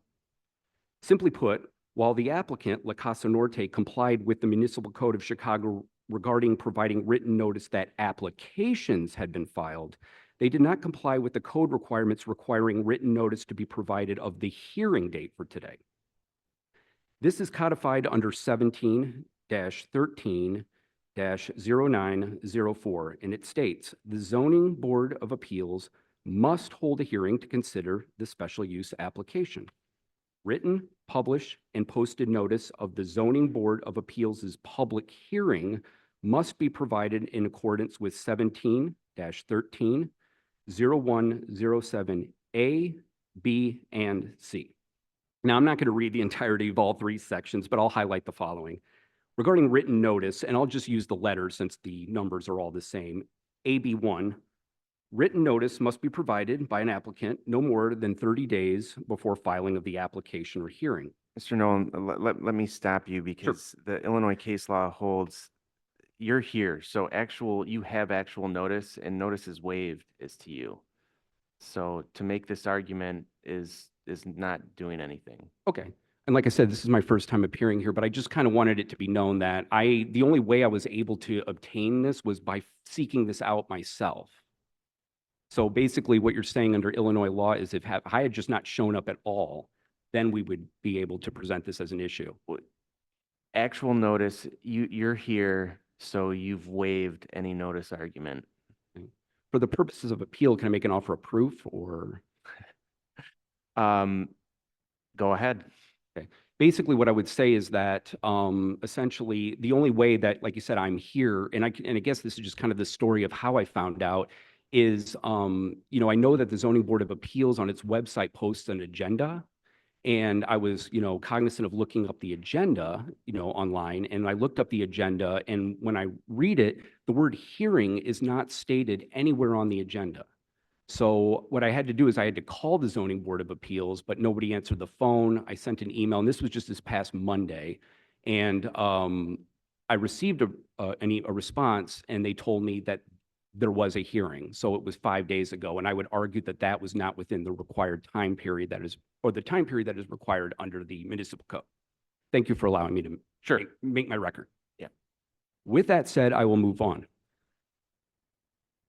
If the zoning board does not wish to deny all three applications based on the failure to comply with the notice requirements, they should still do so based on the following reasons. And I'll just go in order of the application numbers. First one is 300-24-S, which is an application for special use to convert an existing 4-story, 39-unit SRO building into a transitional shelter. I know that just so the record is clear, that there has been talk of the general criteria followed under 17-13-0905A. And I'm not going to reread that into the record, for time constraints, but I will just say that I'm going to emphasize that all 5 of the criteria must be met, and I am only going to focus on, for this application, on criteria 2, 4, and 5. Beginning with criteria 2, is this project in the interest of the public convenience and will it have a significant adverse impact on the general welfare of the neighborhood or community? My argument is that this will have a significant adverse impact due to the likelihood of increased crime, noise, and traffic to all the residents directly affected by this project. Furthermore, if this hotel is allowed to be turned into a transitional homeless shelter, it will exacerbate an already problematic area of the city due to the years-long homeless crisis in Humboldt Park, as well as the national immigration crisis that has affected Chicago. And I'll try not to belabor the points that everybody here stated about what's going on in Humboldt Park, but I will just say this is an ecosystem. So essentially the summary of my argument is that while I agree we're not here to specifically deal with or you're not here to decide a zoning ordinance regarding Humboldt Park and what's going on there, fully cognizant of that, that does affect what is going on here. That's the only reason why I even mentioned this. The risk of increased crime is due to the simple fact that this facility will involve persons between the ages of 18 and 24. Now, how do I know this? Well, let me explain my background. While I may not be an expert clearly in zoning ordinance law, my expertise is in criminal law, as I have 18 years' experience as an assistant public defender, with 16 and a half years of those here in Cook County. Like it or not, the inconvenient truth is the overwhelming majority of crime committed in this city is perpetrated by young, mostly males with similar challenging backgrounds. Now, regarding youth involvement in crime, the issue has had extensive scientific studies. These recent studies have shown that the ongoing brain development of late adolescents, and those are adolescents between the ages of 18 and 21, has profound implications for decision-making, self-control, and emotional processing. For example, new neuroscience research reveals that during emotionally charged situations, late adolescents, again 18 to 21, respond more like younger adolescents, ages 13 to 17, than like young adults due to differences in brain maturation. And the citations for here are contained in my exhibit number 2. Compared to young adults above the age of 21, late adolescents also take more risks and engage in more sensation-seeking behavior. Due to the differences in brain development, late adolescents are more likely than young adults to respond to immediate outcomes and are less likely to delay gratification. Also, the presence of peers can intensify these behaviors, and the brains of late adolescents are more responsive to peer involvement than those of young adults. All of these studies explain why young adults commit more crime. This group has more trouble with decision-making, self-control, emotional processing, they take more risks, or aren't willing to delay gratification, and are susceptible to peer pressure, especially if you put them all together in a building such as this. I know all of this because this is an area of my expertise. I'm Con- sorry, sir. Sure. Can I ask you a question, since it's your area of expertise? Wasn't the holding in Miller versus Alabama that the U.S. Supreme Court eliminated mandatory life sentences? That is right? true. That is true. Miller versus Alabama, a Supreme Court case, dealt with those under 18. And basically what happened was the case law kind of evolved in what happened. And then a big one that happened here in Illinois is People versus Buffer. What that basically established was that juveniles, and this is what we're currently been fighting right now. 24, right, have brains that are substantially similar to those that the Supreme Court addressed in Miller versus Alabama, right? Well, that's what we're arguing because unfortunately Illinois law, I'm sorry. Yeah, no, so I just want to finish my question. So, and wasn't the purpose of all of that to show in our criminal justice system that youth should have additional chances, that they need more resources, and they should have the opportunity to turn their lives around and to be given further chances because of their condition as youths, right? Isn't that the purpose of it? And so what I think would be most helpful if you're going to try to talk about Miller versus Alabama here is to explain how that actually supports not having a shelter for youth versus having a shelter for youth like this one. Definitely. Now, first off, this is not Miller versus Alabama. Miller versus Alabama was basically about life sentences for juveniles and how But the this, philosophy of how we treat youth. That's what I was focused I understand about the philosophy, but the problem is we have to kind of equate it to Illinois law. And where I'm going with this is like People versus Buffer, for example, said that, well, a de facto life sentence was 40. And what the general arguments that we make is when somebody gets a 50-year, 60-year, 70-year sentence after they've already committed the crime, is we're saying that we should not give them such extensive sentences because of the fact that their brain has not fully developed. But unfortunately, the case law has kind of limited to the age of 21. Essentially put, if you're 21 or older, you're really not going to be able to make a proportionate penalties argument. I think you can get back to your comments. I just wanted to make sure that we're on the same page. Thank you. Conversely, if this facility was catering for, say, homeless senior citizens, then our community would not nearly be as concerned as we are now. My colleagues who practice criminal law often like to use the phrase age out when referring to someone who might have had legal trouble when they were younger but has since stopped. And that's because people start maturing. Now, with back to regard to this situation, now the community is being told there is a plan to have troubled youth from all over the city. And I would just like to say this information was given to us by Mr. Munoz at a meeting we had yesterday, where I believe he stated that about 40% he estimates about 40% will come from the community and 60% would come from outside the community. That sorry, I lost my train of thought. With regard to the situation that there's a plan to have troubled youth from all over the city with potential rival gang affiliations congregating in one location. This has the potential for increased crime and violence. Also of concern is the 24-hour nature of the facility, because it can mean visitors at all hours of the night, family, friends, potential paramours, etc. I know Mr. Munoz says that this is not allowed, but that doesn't mean it's not going to happen. The bottom line, there's absolutely been no mention or plan regarding security. For example, physical conflicts can happen among the youth staying in the facility. How will that be handled? Those who decide not to stay, they'll be released and wandering the neighborhood. What about those who smuggle drugs or alcohol into the facility? What about the potential of somebody smuggling a gun into the facility?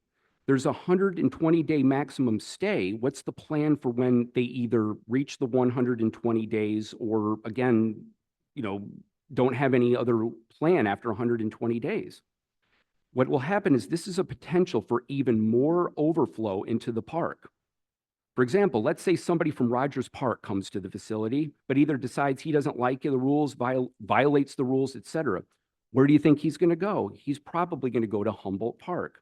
And this is kind of what the other people here testified to. I know Jaime particularly was talking about the schools in the area, or the children in the area, about the elementary schools and the Etheria Cafe I mentioned, and the two daycare centers that are all right in this little area of the city. To be clear, there is going to be issues and/or problems. We do not live in a perfect world. But what I like to say to my clients is hope for the best, but always prepare for the worst. And while I truly commend Mr. Munoz and his organization with their efforts and his optimistic attitude, when I mentioned in our conversation yesterday if there was any plan for when issues arise, he never mentioned anything regarding specific plan for when trouble occurs. And I've already mentioned if fights occur, obviously you can call the police, but it could take some time before they arrive. With no security at the facility, this can lead to a very dangerous situation for the residents of my building. Can I ask a question? Do you have any data on crime arising out of transitional shelters? I do not. There is none. All right, continue. Thank you. According to La Casa's project description submitted in their application on top of page 3, it states there will be 6 staff during daytime hours, which says 8 a.m. to 6 p.m., and approximately 4 staff in the building overnight, which would be 6 p.m. to 8 a.m. This means approximately one staff member per 10 residents between the most critical time overnight. And as Mr. Munoz told us, residents are free to leave at any point in the night. They can leave, they just can't come back in. What is not included in the staff is security. Think about all the facilities that have security. If you want to go to Millennium Park, there's security. Music venues, there's security. Department stores have security. In fact, to come into this very meeting, I had to go through security. It is one thing to attempt this extremely risky endeavor in an area of the city that is not already currently experiencing a crisis. But as everyone has alluded to previously, in this specific area of the city, we already have a homeless crisis in the park. Perhaps we could revisit this issue once the crisis in the park has been resolved. But as of today, the issues in the park have only gotten worse, have been going on for years, and there appears to be no end in sight. In speaking to the owners and residents this week of my building, especially the women, this is a huge concern. For example, I spoke with a resident who is a working single mom to twin 16-year-old girls. She told me how when she first moved into the building 4 to 5 years ago, she loved to go to the park with her daughters. However, she can no longer do so due to the multiple instances of people making explicit sexual comments, following her and masturbating in her direction. When she calls the police, nothing is done about it. She has directed her daughters now to stay out of the park due to these issues. She also wanted me to tell this esteemed board that while she completely sympathizes with the plight of the people who are having housing issues, the constant harassment in Humboldt Park combined with potentially adding now 40 18 to 24-year-old troubled young men and women living directly next door to our building, will give her no choice but to move despite not wanting to do so. I spoke to another woman in my building, this time a member of our board. She told me that she has called Alderperson Jesse Fuentes' office numerous times to voice her concerns. While she was unable to speak to the alderperson directly, members of Ms. Fuentes' staff were rude, unpleasant, and unhelpful. When the board member persisted on asking them what they were going to do about the crisis, the person on the phone accused the board member of being racist, which is inaccurate and uncalled for. Mr. Nolan, as I know that you're an attorney, is this an out-of-court statement offered for the truth of the matter asserted? It is, but I wasn't aware if hearsay statements were allowed in zoning meetings. Well, I didn't know if it was an exception. I'm gonna strike that from the record. We didn't get an objection from counsel for the applicant, but stick to your personal knowledge. Okay. La Casa's basic plan in a perfect world sounds like a good idea, but while ideas are one thing, implementing them is vastly more important. Anyone can come up with an idea, but if you don't have a plan to implement them, there is no point. Therefore, for all the reasons I've stated, I believe I've proven that this project will have an significant adverse impact on the general welfare of the neighborhood or community, and ask the board to deny this application. Criteria 4, the Zoning Board of Appeals must consider whether the project is compatible with the character of the surrounding area in terms of operating characteristics such as hours of operation, outdoor lighting, noise, and traffic generation. The 24-hour nature of the facility leads itself to more opportunities for noise and traffic issues for the simple fact that a 24-hour operation has more opportunity. This would include potential late-night drop-offs, late-night issues for those who do not abide by the rules and regulations, including curfew, loitering outside, making noise, littering, etc. Late-night issues involving those who choose to leave the facility and decide to loiter could also be an issue. And I already touched upon this, that Mr. Munoz said that while there's a curfew, they're still free to leave. So if somebody wants to walk out at 2 o'clock in the morning, they can walk out. 3 o'clock in the morning, they can walk out. They just can't get back into the facility. And that actually could be a problem because maybe they'll just sleep outside since there's nowhere else for them to go if they decided to leave late at night for any reason. Again, there's no plan for what's going to happen when there is an issue. And I would argue that the Chicago Police Department cannot be like the quasi-security for this. Regarding traffic, while it's not a huge issue in the summer, when school is in session, California Avenue can get very congested due to the elementary school. Parents are dropping kids off, picking them up, and residents already have a difficult time navigating this without adding 40 to 50 more people.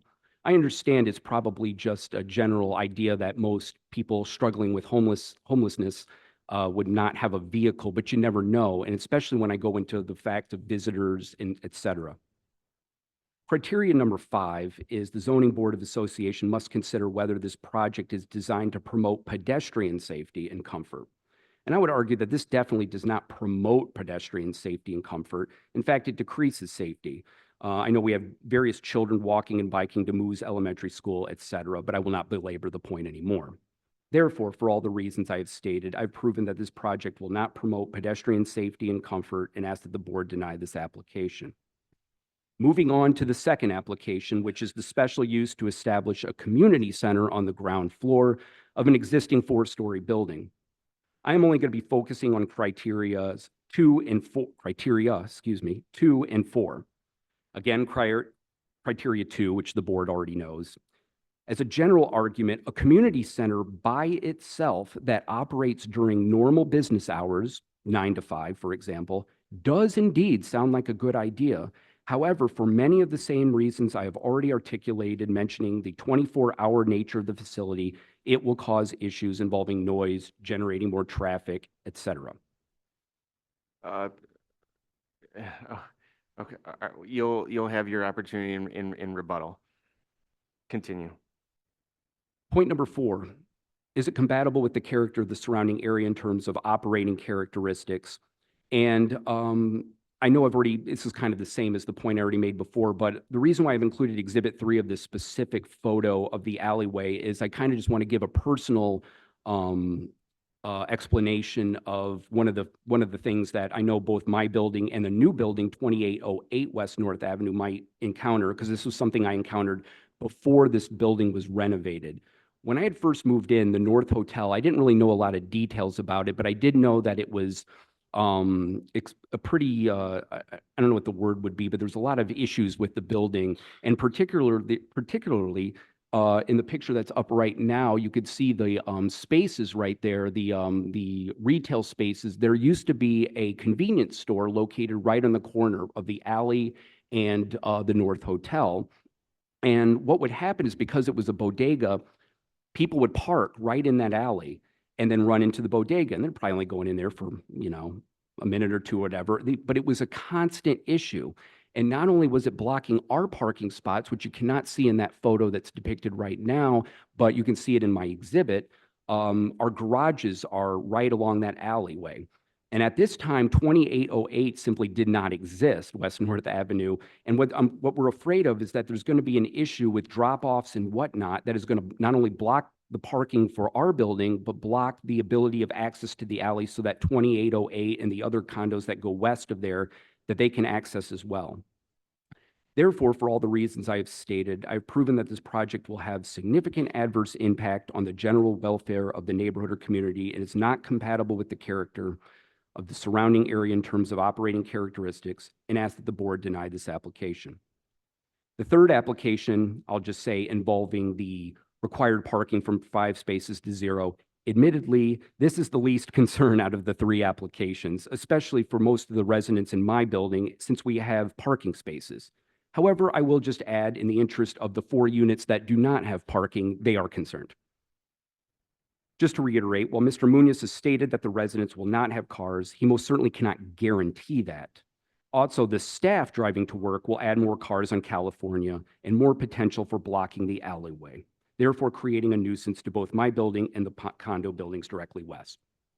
In conclusion, it is telling that in the applicant's case in chief, they provided absolutely no testimonial evidence from any residents who living in the immediate surrounding area in support of this project. And when I say immediate surrounding area, I'm talking North Avenue to the south, Mozart Street to the west, Wabansia Avenue to the north, and California Avenue to the east. Conversely, you have heard from residents, received petitions, received signed statements, and have seen multiple residents who are not in favor of this project. The applicant might have millions of dollars in funding and the support of powerful people such as the City of Chicago Mayor Brandon Johnson and our 26th Ward Alderperson Jesse Fuentes, but I would argue that none of them live in this immediate area and therefore would not personally be adversely affected for the reasons I have articulated. It is easy to support something when you are not the one that is going to be personally affected. And this is not about a lack of compassion. This is strictly about a specific small area of the city of Chicago that is already undergoing a crisis. And at this time, we are just not able to absorb 40 more homeless transient young adults with various issues. The southwest corner, we already have all the tents. On the southeast corner, which hadn't been mentioned, and that's what the photos are, that would be my last exhibit. There is a line of immigrants waiting all day, every day, blocking the sidewalk for pedestrians at the Illinois Human Service Department in a desperate attempt to obtain financial aid. On the northeast corner, we already have the Erie Family Health Center that provides health care for low-income persons. On the northwest corner, while my building rests there, now the city wants to put another large homeless facility directly north of us. It is simply too much. We have a very large city. It is my contention that this issue of homelessness should be spread out to the other areas. It is not fair that this very small portion of the city has to suffer the brunt of this burden, while other places like Roscoe Village or North Center, Lincoln Square, Lincoln Park, Lakeview, West Loop, they don't have to participate. Perhaps if this intersection was not already experiencing so many issues, we could work together and reach some sort of agreement regarding some of the safety concerns that we have brought to the board's attention. Or better yet, if this project was removing the homeless out of Humboldt Park and placing them in the hotel, that might be something we can work out. In that scenario, we would at least be addressing and fixing a current issue. My suggestion is that we solve the homeless crisis in Humboldt Park first before we even contemplate adding even more high-risk young people to this already existing problem. It is like we have a raging forest fire and now they want to pour gasoline over it to the detriment of the hardworking, tax-paying good people of this neighborhood you see before you. Therefore, I humbly request on behalf of all the members of the 2800 West North Avenue Condo Association that you do not approve all three applications filed by La Casa Norte, as they have not complied with all the criteria required under Section 17-13-0904 and 17-13-0905-A of the Municipal Code of Chicago. I truly thank you for your time and consideration in this matter. Okay, and would now be the time to ask the other objectors, if you could, I know that there's other objectors here in chambers. If you could raise your hand, please.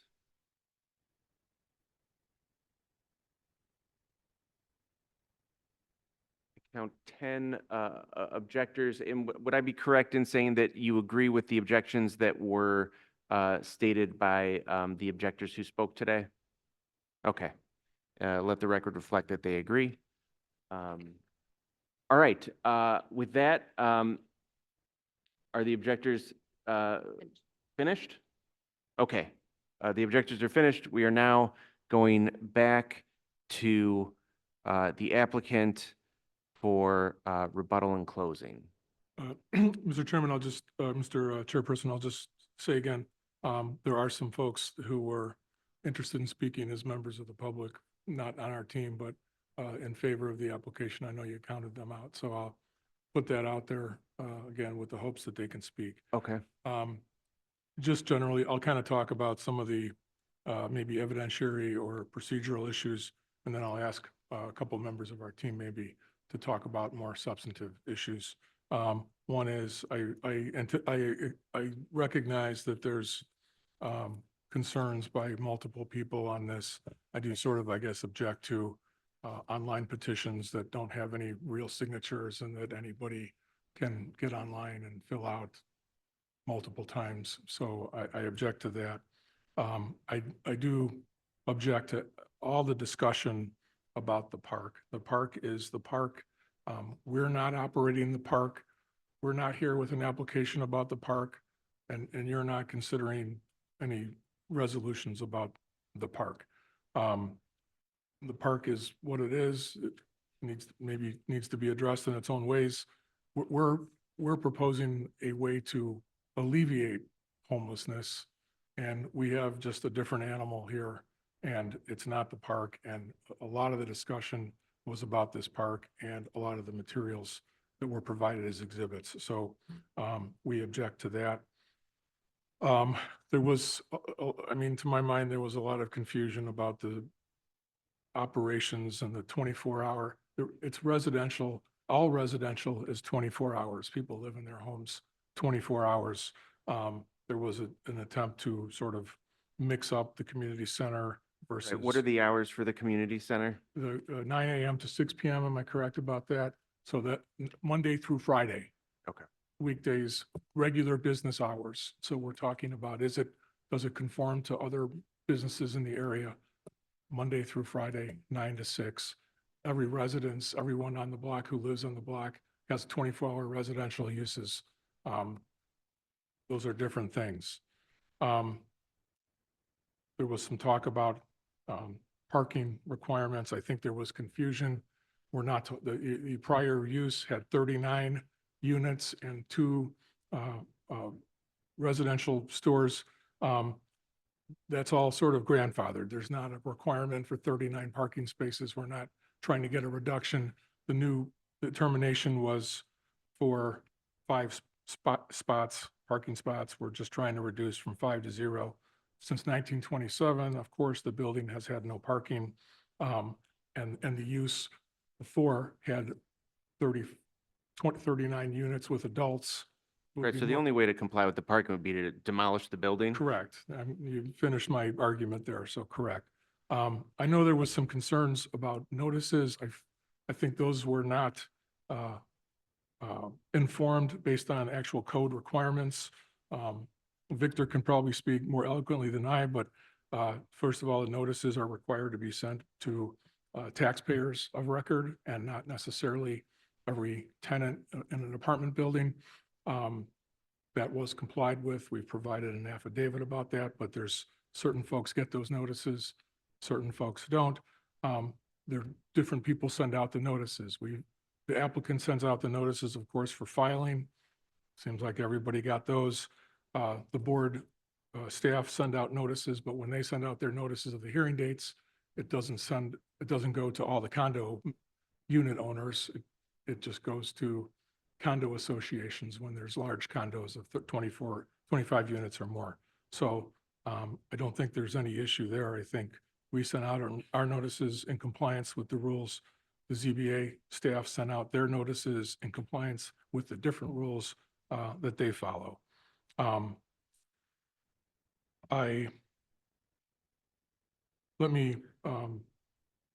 object to what was becoming expert testimony on brain development by someone who is not a doctor. I'll leave that at that.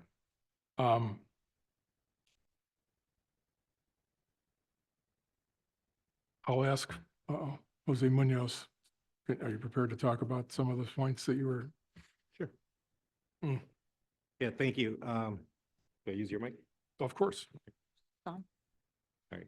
Well, thank you, everyone. First of all, I just really would like to respond to some of the comments that were being made about the individuals that we're serving.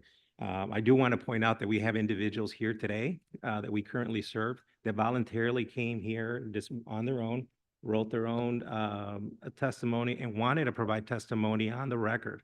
Are they here? They are here. We also have residents from around the community that live near the community that also are here. to Can provide we, residence. do any of you want to speak? All right, let's get this on to the record. Please come forward.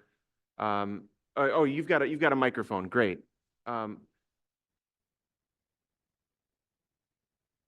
it's on, it's on. Hello, everyone. I'm Major Smith. I'm 19 years old. I'm a current resident of La Casa's previously transitional housing home. I would like to say today that I am in full support of the housing project simply due to the fact that I do live in one of their transitional housing programs right now. And a lot of concerns that were posed by the opposing party, I just kind of find, I don't want to say funny because in a professional setting, but simply seeing like parking concerns and things of that nature, or surveillance and safety. Staff at La Casa Norte, the residential facility that I stay at, do not have any of those problems. We are watched daily, we are taken care of, and we are always on our P's and Q's. I would like to say also that I'm living proof that not everyone's homeless story is the same. I know a lot of the concerns I've heard today have a lot of stereotypes, and I don't want to say prejudice, but that's the word that comes to mind. I have graduated last year with the help of La Casa Norte. They helped me get to and from school every day so that way I could graduate. I am a proud member of La Casa Norte's Public Health Ambassador Program, where we went door to door helping communities, members, families, all that. And I would also like to say that they are for the people. Those lines that you see standing outside their main office building, they're feeding families, people that speak Russian, Spanish, Jewish, anything, any color, any religion, any sexuality, they are there for them. They are helping kids get off the streets regardless of background, gang activity, this, that, the third. They are here for the people. And I think that's all I have to say. I would like to pass the mic on to my other members. Thank you. Good afternoon, members of the Zoning Board of Appeals. My name is Oscar Escamilla. I am 20 years old and also a client of La Casa Norte. Just keep the mic close to your mouth. Sorry. That's okay. I am here today to not only express my support to La Casa Norte and their non-congregate shelter program that they want to go forward with, but to also share my story and give my side of how La Casa has helped me. I would like to begin by telling my story. I'm sure you have all heard many similar stories, but I don't ask for much, just for your patience. My life was always full of ups and downs. I've been through many difficult times, abused both physically and verbally from my own family, to the point that they turned their backs on me, and a very touchy subject, but it's still something I'd like to share because I made amends with it, and also I also went through sexual assault by a family member at a young age. After leaving my family's home, I came to Chicago bouncing around from home to home to the point where I had given all hope finding a permanent place to stay. I would end up sleeping in the corners of buildings to find a place to actually feel safe. At the end of in the middle of winter, when it would get cold, I would end up going to my bank, which at the time I banked with Chase, and I would go inside and just sleep on the heater because I had nowhere else to go. I had lost all hope, but that all changed when I became a client of La Casa Norte. La Casa Norte has a lot of meaning to me. Without the resources they gave me, I'd probably be still sleeping on the streets. They not only have helped me get a roof over my head, but also provide me a safe haven. Since then, I've been able to wake up knowing I have somewhere to go, a plate of warm food ready whenever I'm hungry, clothes to put on my back if I ever need them, and people to talk to when I need advice.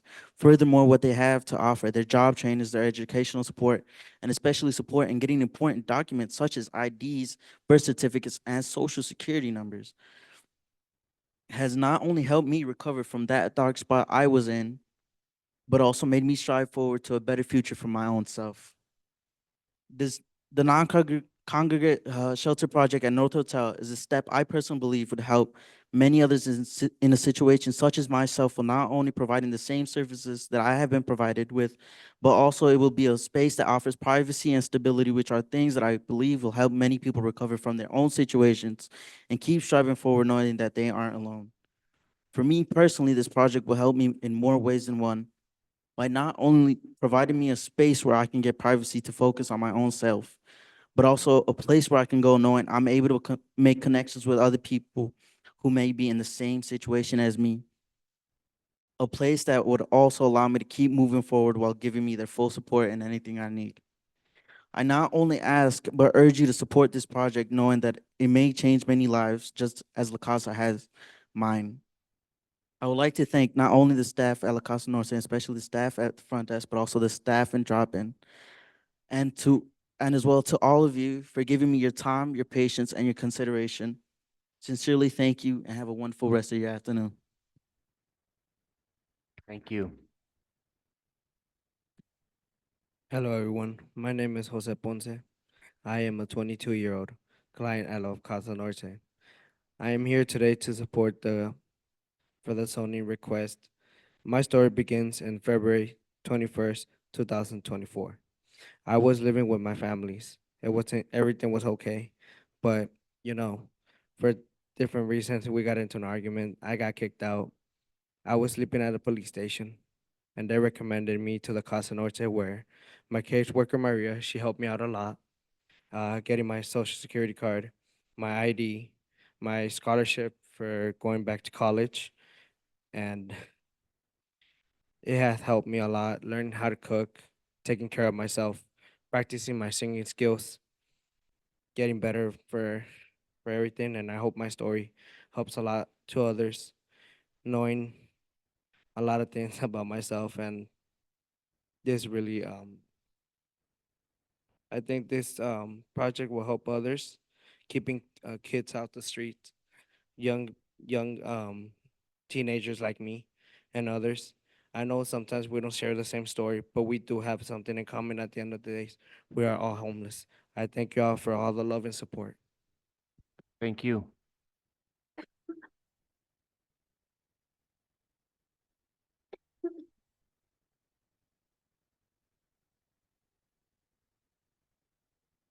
Good afternoon, ladies and gentlemen.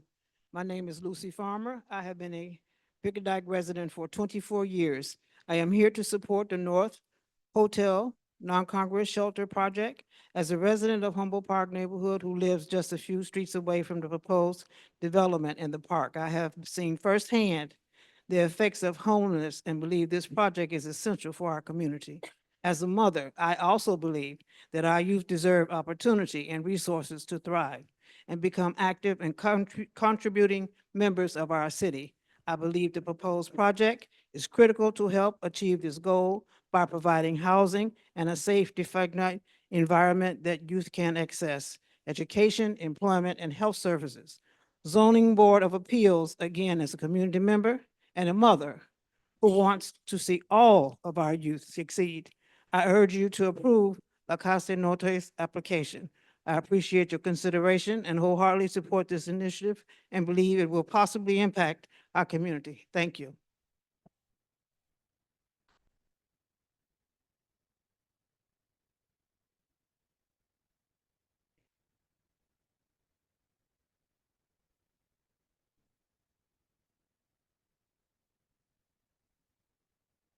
Hello, I'm Nelly Das Meiser de Leon. I go by Nelly. And, I wrote something to say today, but I'm going to speak about this project. And as a long resident, I've heard some of my neighbors talk today. I live at 1707 North Mozart. I own the property. I own a couple of other properties. And I also have a property at 1650 North California. My parents moved into Humboldt Park in 1969. My mother was hit by a taxi cab driver. She was pregnant. She won. She got $3,000. The priest at St. Aloysius told my parents, Frank and Fela, you should open up a small shop. My father would come from the factory working at Hammond, Oregon, and my mother worked at Zenith. And my father we would have dinner at the table, and my father would go out and talk to the gangbangers, the Spanish lords at the time, I believe, and also fought for housing, affordable housing. We opened up a small bodega in California, Wabansia in 1969, and the priest was right. My parents owned the business for 40 years. At the age of 7, the Coca-Cola crates, remember the bottles, 8-pack? My father screwed them together so I could reach that cash register and take care of customers. Did I want to throw that person that came in with a good loaf of bread, coming in saying that bread was corroded? Did I want to take that bread and throw it at them and say, no, it just came in fresh? I learned customer service. I learned about human beings. I learned that families go through tough times. The 1622 building, which was a hotel, who actually housed two people, two women that were Polish-German descent. The rest were males. They could hardly pay the rent.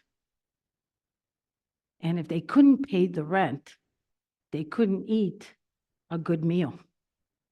Many of them would make a line at our store, and my father would feed them. Didn't matter if they had money to pay. It was just that someone was getting a good meal. And my neighbors that know me here for a very long time know that the story is true. We had issues with the hotel owners, but we also met with the hotel owners to discuss safety issues, to discuss the loitering, to discuss issues that were impacting the community. And it got resolved. Later on, the hotel was sold. The three guys sold the hotel. It became a rent-a-studio or what have you. And people were renting 500 square feet, which we thought, right? We thought it was going to be affordable. People couldn't afford to pay $1,300, $1,800, $2,800. So a lot of these residents, we welcomed them into the community, just like we welcomed the newcomers that paid $800, $1 million for these homes, right? Recently. And many of these folks couldn't afford to pay this rent. Many of them did not even renew their lease. Now, we've got a project here, which I totally support. La Casa Norte, because they do an excellent job, to have the youth 18 to 25-year-old, to give them a well-rounded, wraparound type of solution so that we can have young adults to be self-sufficient, young adults, like we just heard, that can better their lives. Let's not be self-centered. Let's not have our personal agendas. Because I can go back to that vocational college that you say looks beautiful. Guess who actually organized people back then for eminent domain of an attorney that had a lot of these vacant properties that didn't maintain them, where kids were really getting hurt. And then we built the college. And then we had kids, parents going from Moose School across the street, California, to Trinidad Del Vida, that now we have 4 new properties facing Humboldt Park. And the neighborhood, and I can talk Jose here, Jeannie, and everyone else. We rallied 900 people at Moose School to get the city and Chicago Public School to support the effort of building a $13 million addition to Moose School. And I was one opposing just to have a box. We said this is a landmark. We needed to have a beautiful facade, right? And we need grass. Because as a kid playing at Moose School on cement, boy, my knees got scratched up. And all those stop signs that we have down California Avenue, from Armitage to Division, I get blamed for it all the time. I lobbied for that too, because I was just so sick and tired of having innocent kids and families getting run over by vehicles. Anyone that knows Nellie knows I don't have a personal agenda. Okay? I am not a social worker. I do not work for a nonprofit organization, but a mother of 3 that has raised 3 children in the community when the community was bad, and it got better, and it's getting better. Gosh, let's not be afraid, because that's all I hear, afraid, scared. Where's that property value or the money that I invested in my property? I'm going to lose value. That 2800 building on North Avenue, 16, we had a property meeting about that, right? And we sent people to get it filled. It sat vacant for a long time. High density areas around the train stations, that was something that community leaders said we didn't need parking, because most of the people there will not have vehicles. They'll rely on public transportation. So what difference does it make that this property doesn't have parking? It's 18 to 25-year-olds that need help. As our alderperson said, she's a product of the community. She's not the only one. I've had so many people knock on my door, and I had called Casa Norte before you were there to please take some of the kids in. Some were accepted, some were not. They didn't have the space. And one African-American boy that used to come to my dad's store, who's not around anymore. Chris was his name. He used to come in and he wanted to learn how to work. And he was living in a very dysfunctional family. And I didn't know that the woman that was raising him was not his mother. And he would sleep over at my house. Until one day someone said, Nellie, you can end up in jail, or someone can call the cops on you. The kid is no longer here. Smart, bright, could have had a future, but we closed the doors on them. Don't let that happen to the youth that we have today. Thank you. Thank you. Okay, I see another hand up. Did you want to speak, sir? Please, I can be pretty brief. State your name and address for the record, please. Yes, my name is David Orlikoff, and I'm a resident owner of a two-flat at 1647 North Mozart, immediately adjacent to the proposed project, and I did, receive notice, obviously, about it. Yeah, I'm here in support. I won't be as eloquent or as prepared as a lot of the people that we've already heard today, but there's one thing in particular that I'd like to share that hasn't been mentioned. About the petitioning, I was approached by somebody, I believe, apparently associated with the groups in opposition today, and asked to sign a petition on my block.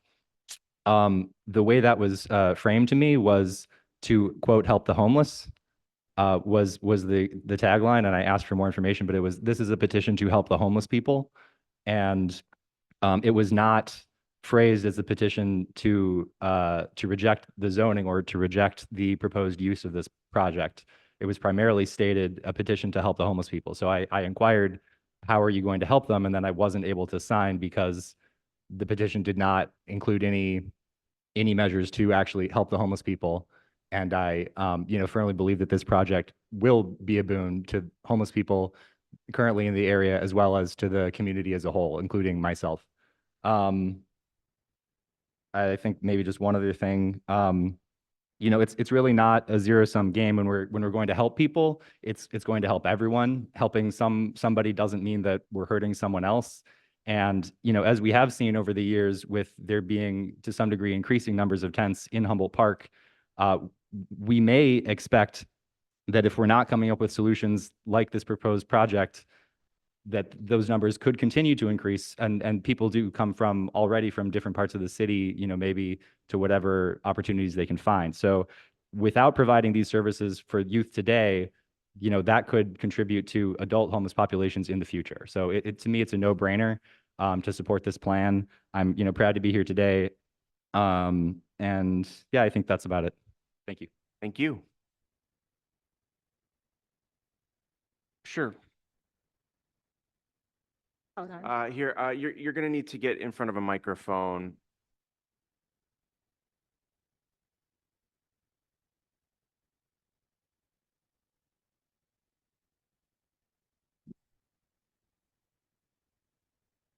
Hello, everyone. My name is Yona Siko. I live at 2814 West North Avenue, just right behind the alley of this project.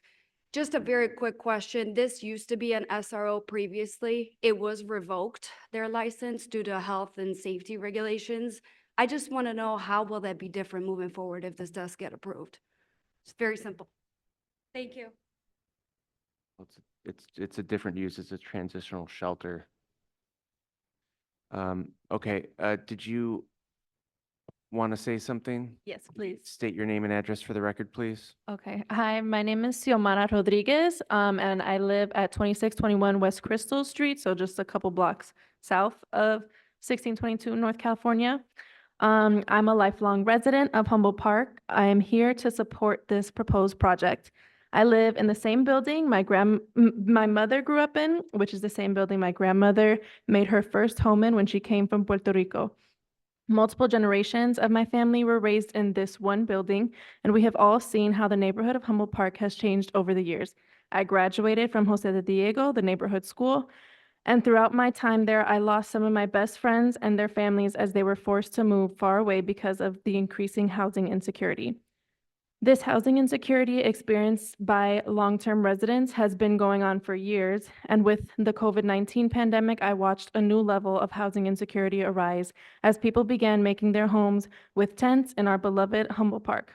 For the past 4 years, I have been working as a community organizer with various groups in Humboldt Park, including the Humboldt Park Solidarity Network, the Puerto Rican Cultural Center, the Puerto Rican Agenda, and the 26th Ward Independent Political Organization. I have done hours and hours of door knocking in the 26th Ward, and the biggest issue our neighbors always raise is the issue of housing insecurity in Humboldt Park. At this point, we know that the city of Chicago has failed our neighbors experiencing houselessness. We have affordable housing apartments sitting empty because they are not suitable for living and cannot be rented. We have shelters with incredibly long wait lists and that are not suitable for people experiencing houselessness. So much so that people have chosen to live in tents in the park rather than going to shelters. I was at a town hall discussing the issue of housing insecurity in the 26th ward led by my older person, Jesse Fuentes, about a month ago. And while many residents disagreed on a multitude of issues, we ended with a consensus that the next step towards resolving the housing insecurity issue in Humboldt Park is getting as much non-congregate shelter housing in our neighborhood as quickly as possible. I'm sure everyone here has been a part of community town halls and can understand how rare it is to end with complete consensus at a town hall meeting of Chicagoans. Our community has spoken. This next step towards creating housing security is needed, and I hope the zoning board will hear us. I understand that many of the individuals opposing this shelter project are opposing it because they have fears that a shelter will increase the amount of unhoused people in our community and criminal behavior. And I just want to make it clear that creating more accessible housing is the only way to end the issue of houselessness. And I want to remind them of what Alderperson Fuentes said, that she is proof of concept that when we provide resources, housing, and alternatives to criminal behavior to the so-called at-risk youth people are afraid of in our community, that is the only way to solve the issue of houselessness and to build a safe community together. Thank you. Thank you. All right.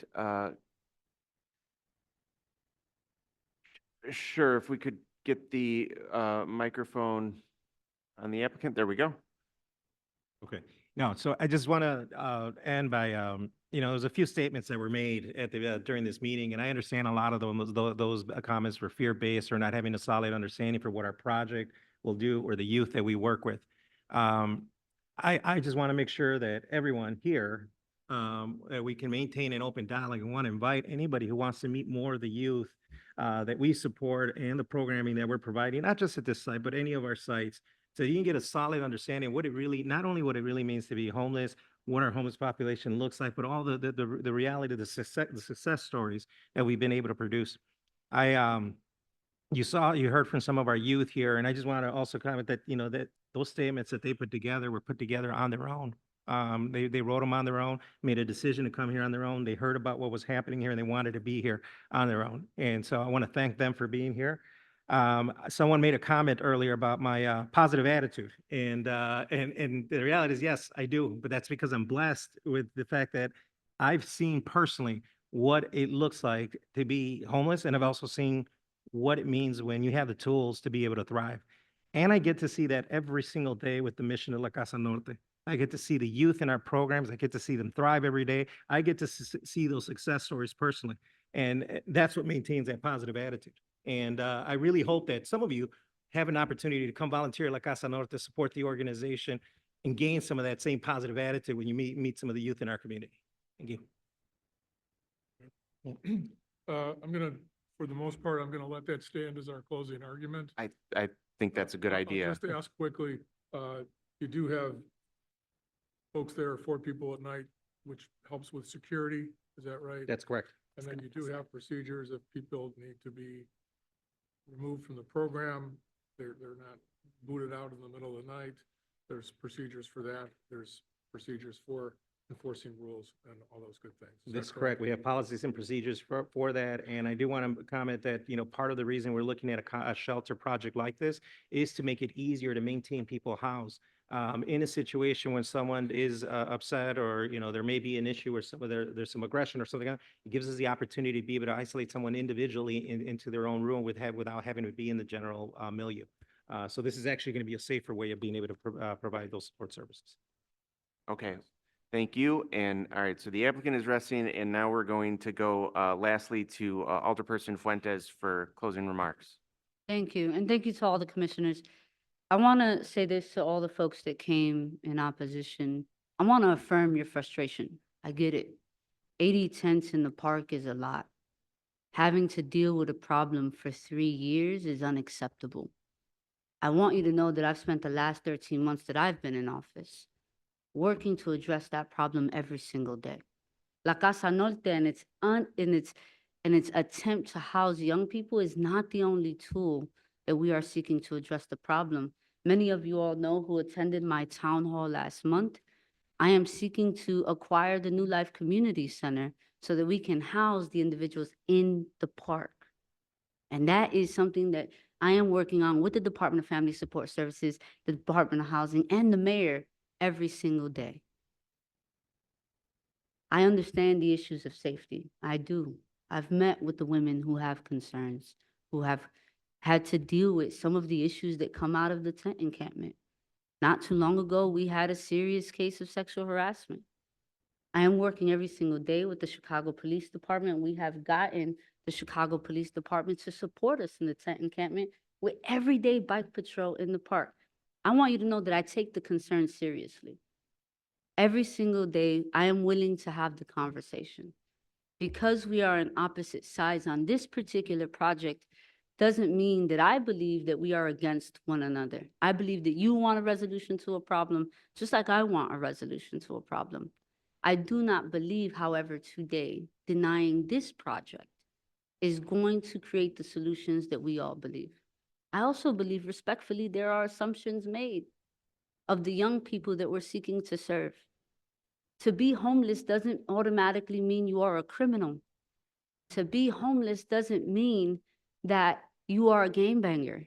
To be homeless doesn't mean that you are a drug addict nor a drug dealer. To be homeless means that you had a circumstance in life that rendered you without a roof to sleep in. Providing these young people services, we will see the return in that investment. You know, about 2 weeks ago, I closed on my first single-family home, my second property. I am the return in that investment. Just like so many other young people in our community will be the attorneys, the CEOs of our organizations, and the future elected official of this ward and many others. Young people deserve to have wraparound services, mental health services, a pathway to workforce, the wraparound support to want to finish school. I trust that La Casa Norte has the programmatic infrastructure to provide safety and security for the young people that they're seeking to serve and the residents of the community. Today, that particular building is a market rate apartment building where most of those individuals probably have vehicles and park in our community. We truly believe that the shelter will have a significantly less amount of vehicles because these are 18 to 24-year-olds that have been rendered homeless and probably don't have a vehicle now. To some of your points, some of them may, absolutely. And there are no restrictions to having a vehicle if you're homeless. But the argument can be made through sound research that this project will bring significantly less vehicles to the community than it is today as its current status. I also want you to know that we are here because the owners are choosing to sell, and they put this property on the market. The ethos of my office is that when we think about land, when we think about buildings, how are we thinking about the needs of our community? And how do we help address them with future projects? La Casa Norte has been looking for a site to be able to expand the services to provide young people in our community with the wraparound resources that they need and deserve. This particular building is quite fit for that. I also believe it's a right place in our community. I heard the comments around the lines of the IDHS office, Erie Clinic, Wilbur Wright College. It also shows to prove that this is a community that has the wealth of resources that those young people are going to need to thrive in our community, to have access to FQHCs, healthcare without private insurance, to have a social service agency where they can get the sort of cash assistance that they need while they're paving their way to be agents of change in our community, to have a community college across the street where they can take their coursework and finish school. It's fitting. I believe it's fitting for our community. I know that there are concerns, and I am willing to continue to listen to those concerns. And I am committed to addressing the homelessness issue that sits right across the street from many of you all who live on North Avenue, Mozart, and Francisco. I'm committed to that fight. I am unwavering in that commitment. To some of the folks that are here, know that we have difficult conversations They're tough, they're hard, and sometimes we don't always agree. I am never going to shy away from being at the table and having the conversation. That's not the older person that you have of the 26th ward. It may have been the reality before, but it's just not the reality today. And so I hope that we can get to a place where we can continue to have that dialogue. And for those of you who haven't had a conversation with me, I invite you to come to my office. I will give you my phone number before I leave. Many of the folks here have it. I invite you to continue to engage with me as we're seeking to provide real solutions for our community. I still leave today believing that this is one part of the solution. And I continue to ask of the favorable support of every commissioner sitting here today. Thank you. Thank you. With that, I want to thank the applicant, the applicant's witnesses, supporters, Alderperson Fuentes, the objectors, your supporters, and especially all of the youths from La Casa Norte. Thank you very much. We're going to take this matter under advisement. Thank you. Yes, please. With that, I move that we recess for 5 minutes. Commissioner Brooks seconds. Commissioner McDonald. Yes. Commissioner Soto. Yes. Commissioner Staley. Yes. Commissioner Brooks. Yes. I vote yes. We're in recess for 5 minutes.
Is there an Angela Spears present?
Let's do it.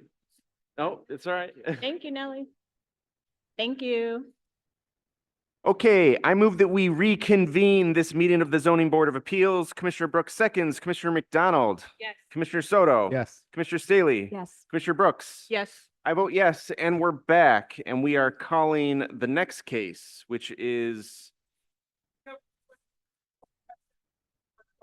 All right, we're sticking with Counselor Toth, who is going to do the short form on this one. I'm going to be the shortest case of the day right now. If the applicant, could you please raise your right hand? Do you swear or affirm to tell the truth in these proceedings? I do. Thank you very much. Counselor, you can proceed with the short form. Thank you, Mr. Chairperson. I'm Rich Toth, appearing for the applicants Kathy and Charlie Baggs, the property owner. Although the property has an address on Clark Street, the frontage on Clark Street is only a few feet.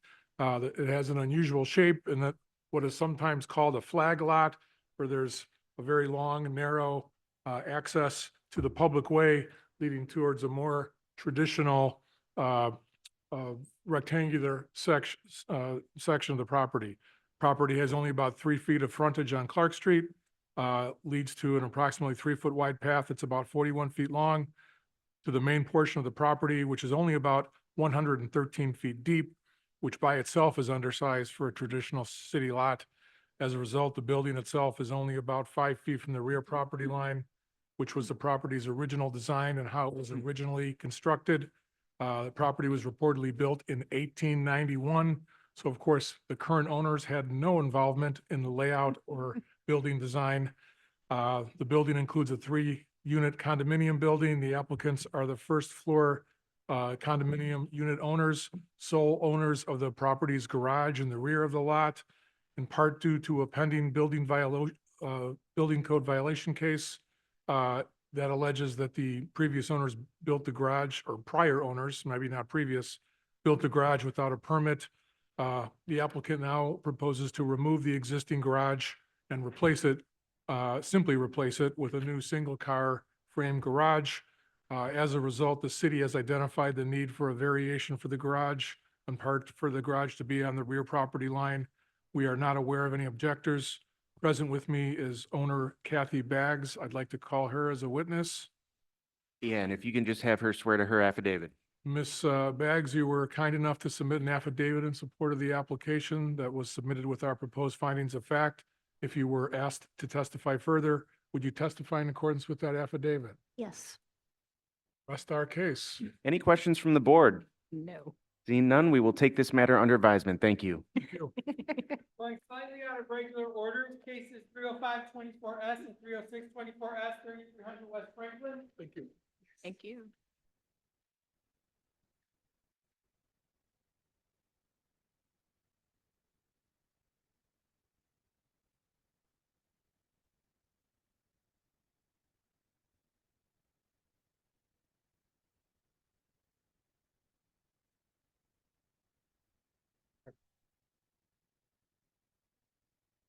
Here for 305.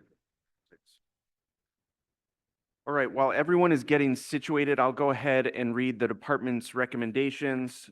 First, for calendar number 305-24S. The Department of Planning and Development recommends approval of the proposed cannabis infuser facility, provided one, the special use is issued solely to the applicant, CNR Holdings Grow LLC. Two, no retail sales, samples, or physical product displays or stock are allowed at this facility. Three, no cannabis dispensary, cannabis cultivation center, cannabis craft grower, nor cannabis processor activities are allowed under this special use permit. Parentheses, processor activities being sought under companion special use via ZBA 306-24S. Four, the development is consistent with the design and layout of the cover sheet, code matrix, and notes, previously approved site, landscape, and area of work location plan, previously approved partial first floor plan infusion, and previously approved work area building sections, version 4, dated July 19, 2024, and the previously approved first and second floor plans, remodel partial first floor plan, processing rooms, cannabis products flow plan processing, and previously approved partial building elevations and details, version 3, dated July 19, 2024, prepared by Maine Architecture, except as amended by the following conditions, and the odor control plan, revised June 2024, prepared by Building Engineering Systems, except as amended by the following conditions. 5, details and final design for the odor control system and components, including but not limited to the size, type, and location of equipment, including but not limited to packed bed carbon absorption system, filters, rooftop mechanical units, and exterior system exhaust, etc. And details on the design and location of the airlocks, system layout, etc. are prepared by a qualified engineer and reviewed and approved by Chicago Department of Public Health prior to issuance of any building permits. 6, a fully detailed written final odor control plan with updates as needed to include packed bed carbon absorption system, detailing the proposed systems, operations, maintenance schedule, and proposed remedies to address any system failures, as well as any additional details requested by CDPH, prepared by a qualified engineer, is submitted for review and approval by CDPH prior to issuance of any building permits. And 7, the final equipment locations to be reviewed, approved by CDPH at time of final building permit review to ensure equipment is accessible to inspectors. And I got to read it again. Because now. Oh, because. We've got the recommendation for calendar number 306-24S.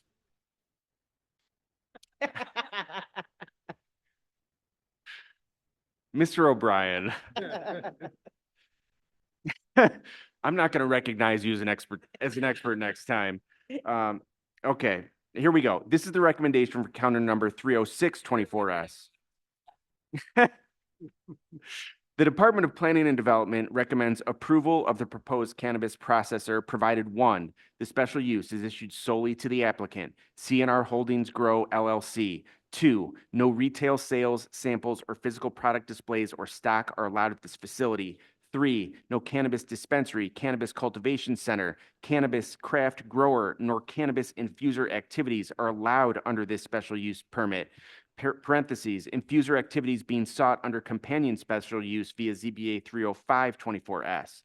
Four, the development is consistent with the design and layout of the cover sheet, code matrix and notes, previously approved site, landscape, and area of work location plan, previously approved partial first floor plan infusion, and previously approved work area building sections, version 4, dated July 19, 2024, and the previously approved first and second floor plans, remodeled partial first floor plan processing rooms, cannabis products flow plan processing, and previously approved partial building elevations and details, version 3 dated July 19, 2024, prepared by Maine Architecture, except as amended by the following conditions, and the odor control plan dated July 19, 2024, version 2, prepared by Rue Incorporated, except as amended by the following conditions. 5, details and final design for the odor control system and components, including but not limited to the size, type, and location of equipment, including but not limited to packed bed carbon absorption system, filters, rooftop mechanical units, and exterior system exhaust, etc., and details on the design and location of the airlocks, system layout, etc., are reviewed and approved by Chicago Department of Public Health prior to issuance of any permits. 6, a fully detailed written final odor control plan detailing the proposed systems, operations, maintenance schedule, and proposed remedies to address any system failures, as well as any additional details requested by CDPH, prepared by a qualified engineer, is submitted for review and approval by CDPH prior to issuance of any building permits. And 7, the final equipment locations to be reviewed, approved by CDPH at time of final building permits to ensure equipment is accessible to inspectors. I'll take some oxygen. Would everyone who is going to testify today please raise your right hand? Do you swear or affirm to tell the truth in these proceedings? Thank you very much. Counselor, you can proceed with the short form. Thank you. It was very nicely done. I appreciate it. Mr. Chairman, members of the board, good afternoon. My name is Timothy Barton. I'm with the law firm of Thomas R. Raines, Attorney at Law, LLC. I'm here representing C&R Holdings Grow, LLC, the applicant in the matter of the 2 special uses for the property at 3300 West Franklin Boulevard. The applicant is proposing to establish and operate a cannabis processor and cannabis infuser facility in the space that was approved last month for infusion by the board. In establishing the processor, the applicant will be subdividing, reducing the space that was approved for the infusion only. In terms of the processing, CNR will be producing packaged cannabis cigarettes and vape cartridges. The processing operation will be conducted in conjunction with the cannabis infusing and will be located in a larger, approximately 30,000 square foot tenant space. And that tenant space was the one that the board has looked at last month and actually earlier in the year and approved. These operations will occur, however, in separate areas. So the processing will occur in a 2,828 square foot space, and the infusion will be in a 3,289 square foot space. So these are smaller spaces within the larger 30,000 square feet. I will say the remainder of the space will be shared by both operations for trucking and for vault storage, packing materials, and things of that nature. That said, I have 5 witnesses here, and to my immediate right is Charles Ryan Wright, one of the members of the owner applicant. Let's see, on his right is security consultant Patrick Water of Silver Star Securities. Land planning consultant, or I take it back, the senior esteemed MAI designated appraiser Terrence O'Brien, and to his right, George Kissel, our land planner. And for the record, just so, you know, we're not looking at the transcript later and thinking I didn't recognize the experts, the board does recognize Mr. O'Brien's and Mr. Kissel's expertise. Thank you. Mr.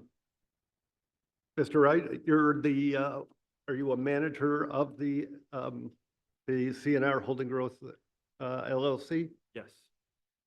Thank you. You know, Counselor, I'm actually going to jump in. You literally can have him, all these witnesses swear to their affidavits and reports, and Okay. and we can be on our way. Okay. I submitted an affidavit on your behalf, presented it to the board. If you were to testify further today, would your testimony be consistent with the statements? Yes. Thank you. Actually, I have to say, Mr. Water didn't have an affidavit, his employer did. So I'll move along. Okay. Mr. O'Brien, did you prepare a report with relative to this this special use, these two special uses? Okay. If you were to continue testifying today, would your testimony be consistent? Be consistent with those statements? Excuse me, I'm sorry. I've got the sound guy Great day. intentionally messing with you. I want both of them on. I don't want one. Yes, my affidavits. Okay. I agree with what was in the affidavit. Thank you. Mr. Kissel, did you also prepare a report in regards to this property? Yes, I did. Okay, and if you were to testify further today, would your testimony be consistent with the testimony in that, with the statements in that affidavit? Yes. Thank you. That concludes. Any questions from the board? Seeing none, we'll take this matter under advisement. Thank you. Okay. Staying briefly out of regular order, case 395-23S and 396-23S.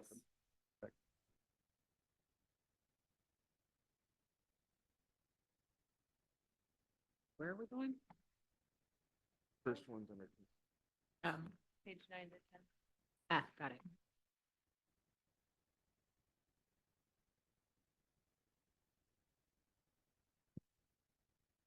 All right, while everyone's getting situated, I will go ahead and read the department's recommendation for calendar number 395-23S. The Department of Planning and Development recommends approval of the proposed Class 5 recycling facility, provided 1, the special use is issued solely to the applicant, Chicagoland Materials LLC. 2, the development is consistent with the design and layout of the site plan, sheet T1 dated July 2nd, 2024, and the demo plan, sheet D1, proposed plan, sheet A1, landscape plan, sheet L1, and sheet L2, landscape details dated July 8, 2024, prepared by IPSA Architecture Design, except as otherwise amended by the following conditions and mitigation measures dated July 19, 2024, prepared by Tim Barton. 3, prior to issuance of any building permits, the final plans and design of the site improvements are reviewed and approved by Chicago Department of Public Health for compliance with CDPH's reprocessable construction demolition material facility rules. 4, there is no on-site reprocessing of construction demolition materials.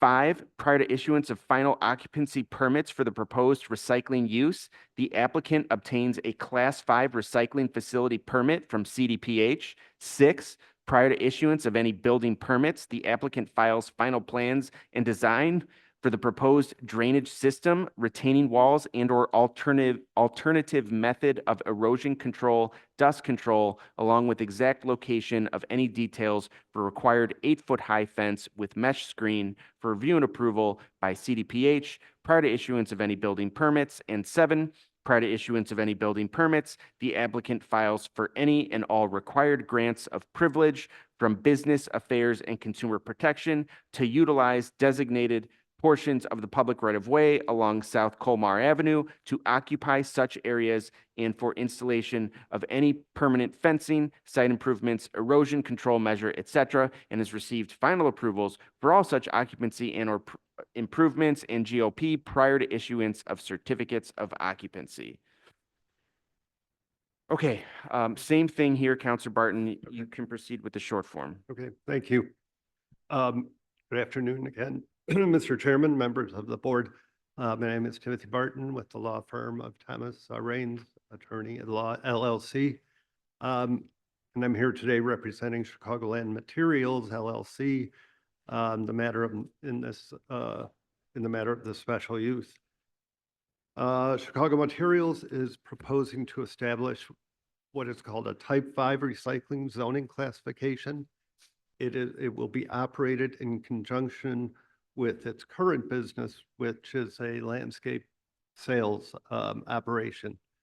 This the Type 5 recycling will actually be a service for its customers, allowing them to drop off landscape materials daily from their job sites. The material is collected in bins and held on the site or until the end of the day, and then it is moved off of the site. It is taken to recycling centers off-site. I have 3 witnesses here today. Mr. Fernando Garfio is the owner and a member of the LLC. Our appraiser and land planning consultant, Toby Sorensen. And also present is our engineer who conducted an air quality test, Mir Sedibasi.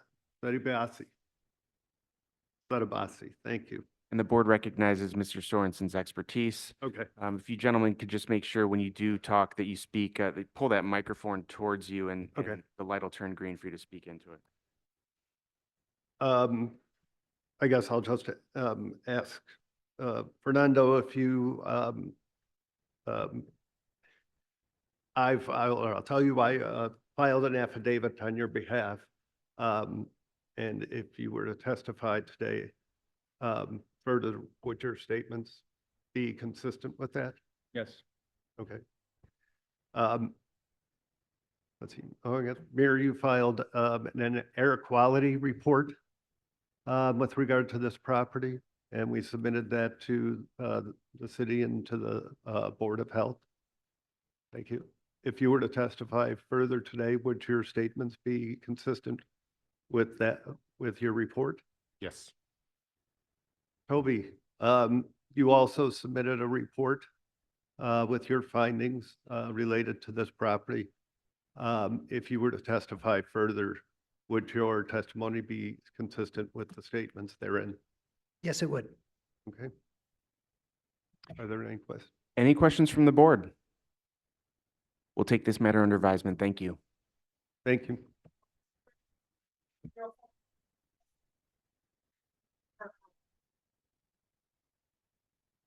And Chair, for the record, I'm recused from this matter. Okay.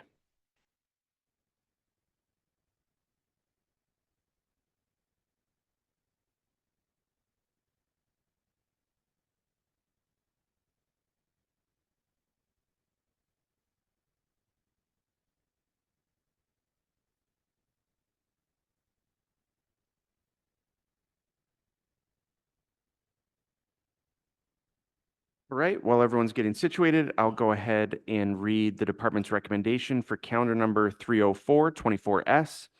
The Department of Planning and Development recommends approval of the proposed single-lane drive-through for a proposed drive-through and pickup restaurant, Starbucks, provided 1, the special use is issued solely to the applicant, Starbucks Corporation, and the development is consistent with the design and layout of the floor plan, plan details and elevations dated March 22, 2024, and the preliminary interior layout dated July 18, 2024, prepared by Agama Designs Architecture, and the geometric plan, landscape details and specifications dated July 12, 2024, and delivery truck circulation plan dated July 16, 2024, prepared by Watermark Engineering Resources, except as amended by the following conditions. 2, prior to issuance of any building permits, the applicant submits updated site plans for review and approval by the Department of Planning and Development, showing the 2 parking spaces in front of trash enclosure are removed to provide clear access for trash pickup. The emergency exit lane from the drive-through to the parking area is reduced to no more than 12 feet and aligned with northbound travel lane of the drive aisle. The ornamental fencing is removed around the patio area, and the patio shows standing tables. And 3, prior to issuances of any building permits, the applicant submits a final code-compliant landscape plan, including all parkway landscaping and associated details and notes for review and approval by city forester. You may proceed with, would everyone who's planning to testify, please raise your right hand. Do you swear or affirm to tell the truth in these proceedings? Thank you very much. Councilor Colback, you Good can proceed afternoon, with the short Mr. form. Chairman, members of the board. My name is Paul Kolpak. To my right is Mr. Dean Klein. He was the Director of Store Development in the Midwest region. And to his right is Mr. Kareem Musawir, our expert witness. I'd like to have Mr. Musawir. The board recognizes Mr. Musawir's expertise. The applicant, Starbucks Corporation, is seeking approval of special use application in order to permit a drive-through facility to operate accessory to a proposed new one-story restaurant in a B31 community shopping district located in the Dunning community. Subject property is at the intersection of North Cumberland and West Irving Park, is approximately 18,856 feet and has been vacant for at least 15 years. As you mentioned, we're proposing a new approximately 1,700 square foot, one-story brick restaurant with a single lane drive-through facility at this site. Dean, could you please state your name? Dean Klein, Klein. And Dean, you're the Director of Store Development in the Midwest region, is that correct? Yes, I am. And you've heard the requirements for this special use approval, and you agree to those terms, is that correct? That is correct. I have no further questions. Okay. Oh, I'm sorry. I provided an affidavit, you signed it, we submitted it, and then if you were called to testify further, you testified substantial compliance with that affidavit, is that correct? That is correct. Mr. Musawir, could you please state your name? Kareem Musawir. And Mr. Musawir, you were retained to determine whether or not this project complied with the special use ordinance for the city of Chicago, is that correct? That's correct. And you've provided an affidavit to that effect, and if you were called on to testify further, you testified substantial compliance, is that correct? Yes, it is. No further questions. Any questions from the board? No. We'll take this matter under advisement. Thank you.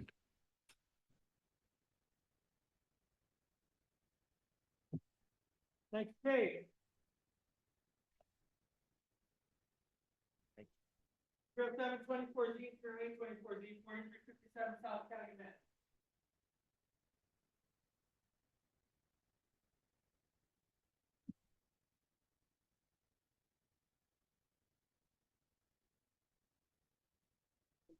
Julian. No, no. Is he not going up the stairs? Okay, would everyone planning to testify, please raise your right hand. Do you swear or affirm to tell the truth in these proceedings? Yes. Thank you very much. Councilor Kolpak, short form. Thank you. Good afternoon, Mr. Chairman, members of the board. My name is Paul Kolpak. To my right is Mr. Julian Mickelson, who is the manager of Boulder Real Estate Group LLC, who's the applicant. To his right is Mr. Kareem Musawir. The applicant and property owner, Boulder Real Estate Group, is seeking approval of 2 variations. in order to allow the conversion of an existing two-story front residential building with one dwelling unit and 7 SRO units to a 3-flat. Subject property is located at 4357 South Calumet in the 3rd Ward, is an RM5 district. Property is 19.5 by 126.76 lot, improved approximately 22,610 feet. The front of the lot and the 1,382.9 two-story stucco building in the rear of the lot that is not in the contract. Applicant proposes to convert the existing two-story front residential building with one dwelling unit and 7 ROs to a 3-flat. The site is located within 2,640 feet from the CTA rail station and qualifies for the TSL relief. Variation 1, the applicant seeks a variation for the transit served location to reduce the required number of additional off-street parking spaces from 2 to 0 and allow for the conversion of the existing 2-flat with the current to the current 3-flat. Variation 2, the applicant seeks variation to reduce the required front rear yard open space from 144 square feet to 0 in order to allow the construction of the new rear porch and the conversion of an existing 2-story front residential building with one dwelling unit and 7 SRO units to a 3-flat within the 2,640 feet of the CTA station. Jillian, could you please state your name? Jillian Michelson. And Jillian, I prepared an affidavit for you, and if you were called to testify, will you testify in substantial compliance with that affidavit? Yes. The question, Mr. Musawir, could you please state your name? Musawir. Mr. Musawir, we prepared an affidavit and you submitted that, and if you were called to testify, you testified in substantial compliance to that affidavit, is that correct? That's correct. I have no further questions? Any questions from the board? We'll take this matter under advisement. Thank you. Thank you.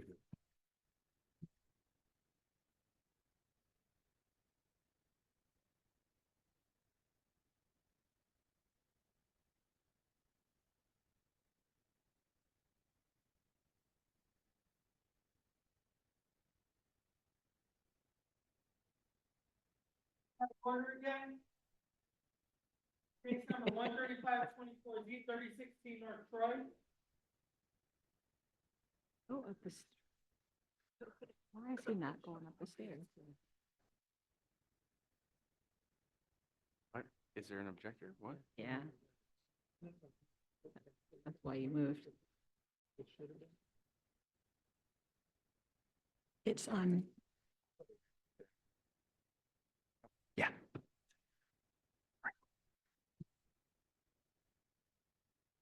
He's finally going up the stairs.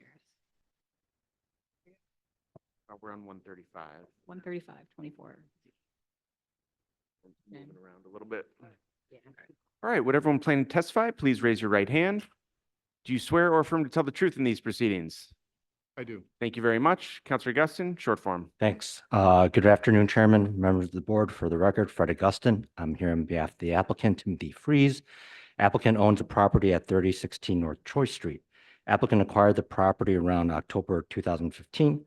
When he acquired the property, the building contained 3 dwelling units as well as a 3rd floor addition.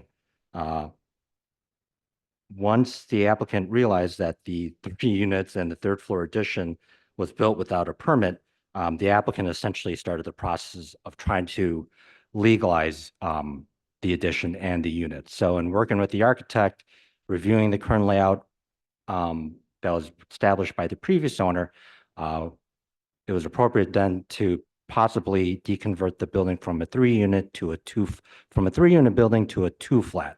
And the first step was we rezoned the property. Property was previously rezoned RS3.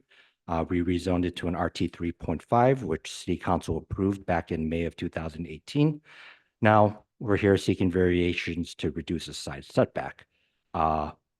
Specifically, we are seeking to reduce the combined side setback from 5 feet to 2 feet, as well as the north side setback from 2 feet to 0, with the south side setback remaining at 2 feet. Here with me this afternoon, the applicant, Timothy Freeze, as well as our project architect, Mr. Frank Mahalski. And just real quick, Chairman, our hardship, it's an existing home, it's 125 years, provides a 0 north side setback and a combined side setback of 2 feet. The third floor addition essentially is aligned with the walls of the existing home. So with that, Mr. Freeze, can you please state your name and address for the record? Yes, my name is Timothy Freeze. My address is 3752 North Lawndale. And you executed an affidavit which I submitted to the board on your behalf, is that correct? That's correct. And if we continued, your testimony would be consistent with that affidavit, is that correct? Yes, it would. Thank you. Mr. Mahalski, please state your name and address for the record. Frank Bihalski, 2823 North Milwaukee Avenue. And you are a licensed architect in the state of Illinois, is that correct? That is correct. And you executed an affidavit which I submitted to the board on your behalf, is that correct? That is correct. And if we continued, your testimony would be consistent with that affidavit, is that correct? That is correct. Chairman, I have no further questions. We're here to answer any questions the board may have. Any questions from the board? Just one quick one. Which part was previously built before your client, before the applicant began his project? It was the third floor addition. The That, third floor. yeah.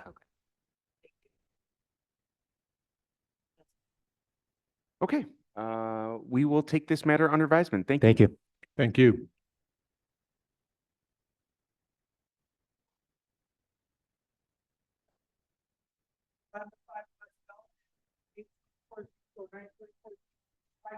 West Elm.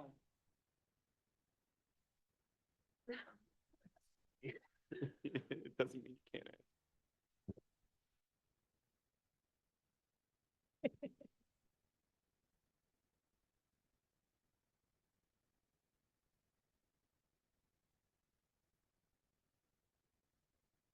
Okay, would everyone planning to testify, please raise your right hand. Do you swear or affirm to tell the truth in these proceedings? I do. Thank you very much. Counselor, you can proceed with the short form. Good afternoon. You hear me? My name is Agnes Pleck. I'm an attorney with Law Office of Jaffe and Berlin, and I'm here on behalf of Cabrini LLC, and I'm here with Oris Gerchak and Johnny Hanna, the project architect. And very simply, we have 4 cases, although these are 2 parcels. They basically span the entire block on Elm Street between Cleveland and Cambridge. And we are kind of dividing this lot into 2 separate parcels. But the history is that we have this beautiful old building, church building, which has been the stronghold of Cabrini Green community for many, many years, 100 years. And it's been vacant since 2018. However, my client, since he bought this property a year ago, he strived to save it, rehab it, adaptively reuse it. So now he's proposing to do just that. Rehab it, adaptively reuse it. We're going to put 7 units into the church building. It's going to be beautifully redone. There are some interior addition of interior floors in the building, and then the vacant parcel, which was used for an outdoor parking lot many years before, it's going to be redeveloped with a new building, 12 units. And we need 4 variations for those 2 parcels. These are non-conforming conditions. We are saving the building, so we do need front and rear setbacks for the properties. And then the church building also needs additional variation for the 3 for the open space, to comply with the open space for the 3 units, which have to be provided through the balconies. And the ordinance actually allows those alternative balconies to be the open space. However, since this building is on the property line, the balconies are overhanging the public way. This is what triggers this variation. So with that, Orest, can you please state your name and address for the record? My name is Orest Girchak, and the address is 1N650 Burroke, out of Northwoods, Illinois. And Mr. Chairman, confirming that I can proceed with the short version? You can. And Orest, we submitted an affidavit on your behalf, and you signed that affidavit, and that affidavit contained your testimony in support of every criteria for these 4 variations, correct? Yes. And if I continue to question you, your testimony will be consistent with the statements in those affidavits? Yes. John Hanna, President Hanna Architects Inc., 180 West Washington, Chicago, Illinois, licensed architect, state of Illinois. Thank you, sir. And you are the project architect? I am. And is it true that what we're proposing to do here, adaptive reuse, it complies with the intent and the goals of the zoning ordinance, connected community ordinance, and the orange coated demolition delay ordinance. Is that true? That is correct. And we also submitted an affidavit on your behalf to the board, and if I continue to question you, will your testimony be consistent with the statements contained in your affidavit? It would. So that would be all, and we're happy to answer any questions. Any questions from the board?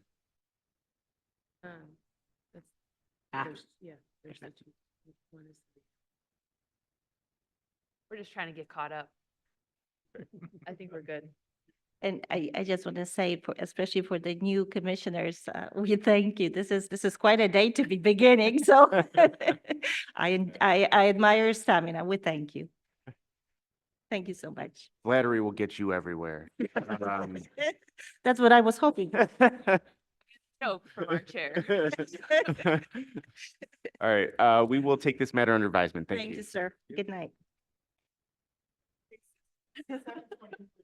38, 24Z, 239, 24Z, 240, 24Z, 3119 West Mount. Victor, this is like a tough quiz every time. Figure out where you're going. Last. The last page.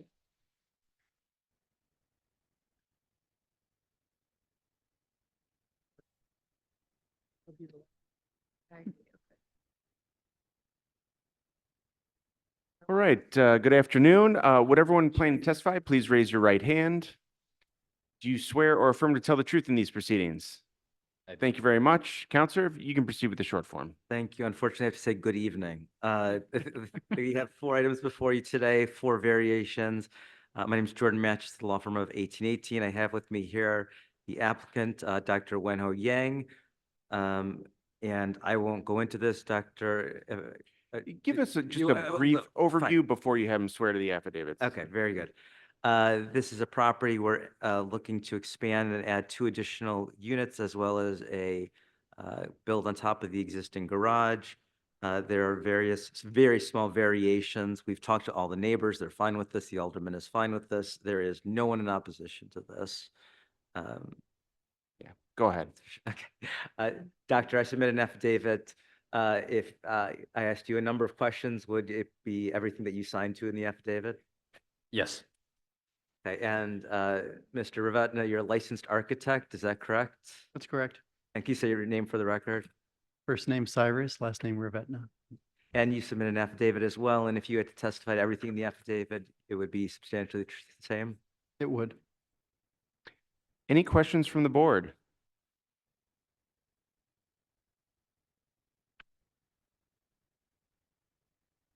Yeah.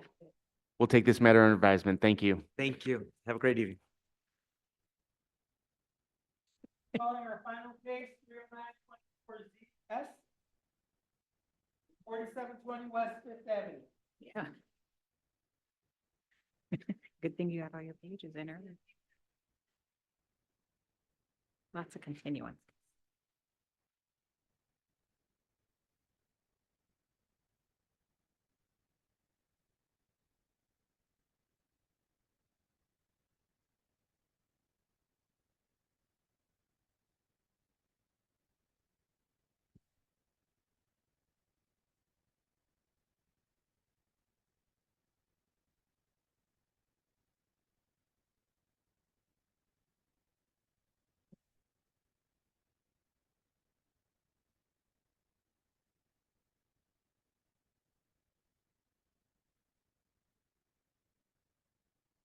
We're talking about 2 different lots, and he's not sure if, so happy to answer any questions.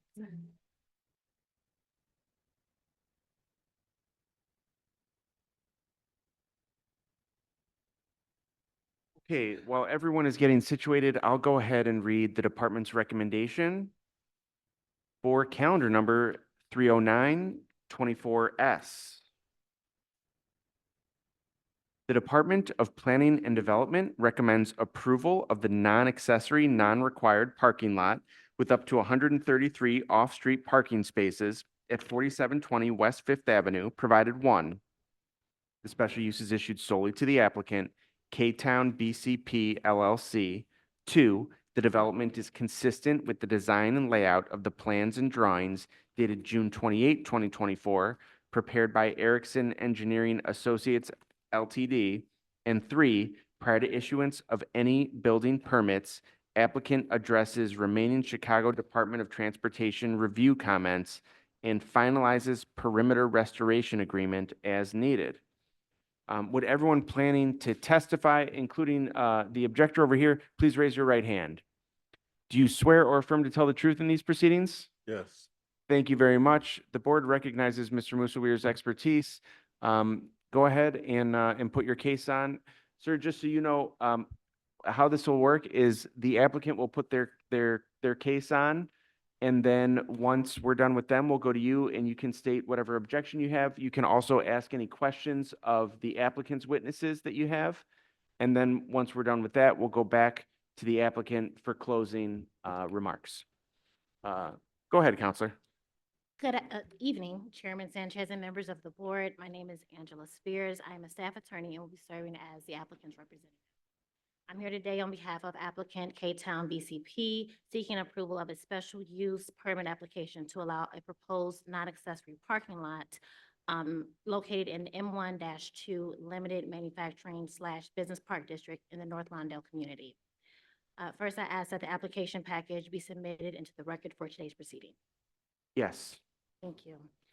The Will Group began in 1986 when its founder, Stephen Davis, had a vision of creating a business that would honor the legacy of his father, William Edward Davis. And this business would promote integrity, pride, and hard work. Will understood that the importance of hard work and that empowering people with jobs, communities will begin to thrive. K-Town Business Center is focused on local job creation and stimulating social capital in our community. K-Town BCP allows the Will Group to expand its service offerings and create more jobs in Illinois. The subject site is located at 4720 West Fifth Avenue. It's a 54,026 square foot lot, improved with an existing 5,350 square foot lot, one-story brick masonry commercial building. The applicant proposes to demolish the existing building in order to develop the subject property into a non-required accessory parking lot located directly across from the principal address at 4647 West Polk Street. The proposed development of subject property of the applicant represents phase 2 of K-Town Business Center Campus Development Project. The applicant's proposed accessory parking lot, again, it includes 133 vehicular parking spaces.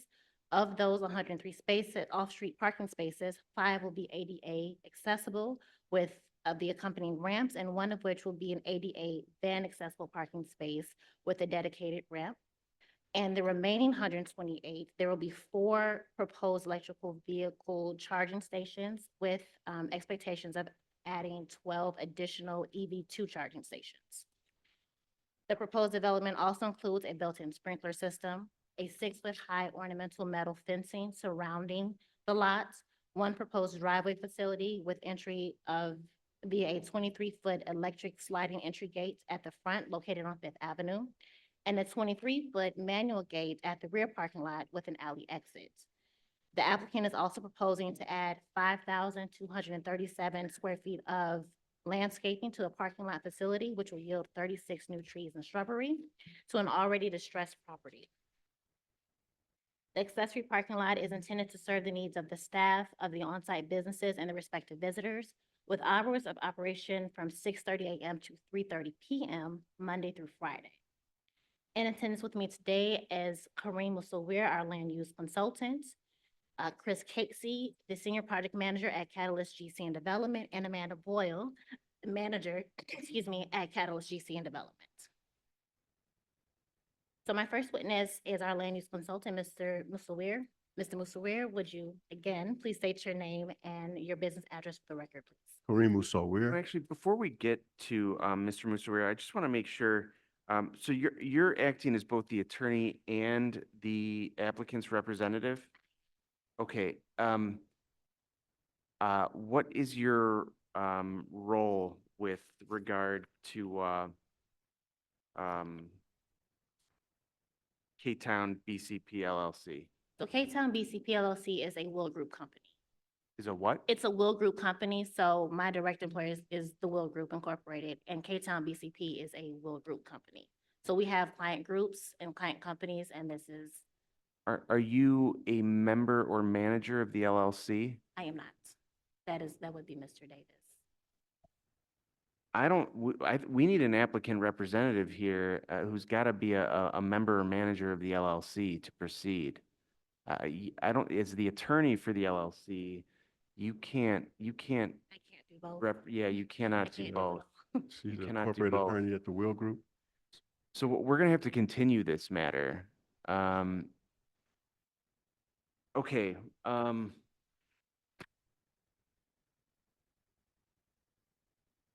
let me, can you get Victor? Hey, Victor?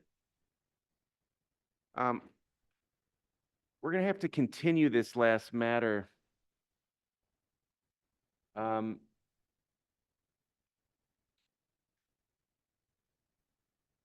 We should clear. It seems like there probably is, but I mean, there is for right now, but the problem is that we don't have an applicant representative here. She's the attorney, but she's not a member or manager of the LLC. So, we're gonna continue it 1 month to August, okay? So this is, calendar number, 309-24S will be continued to August 16, the 2 PM call, and no further notice will be given.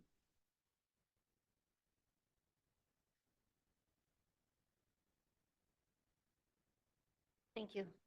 Thank you very Thank you. much. Sir, so this matter, just so you know, it's going to be continued to next month, which is August 16th.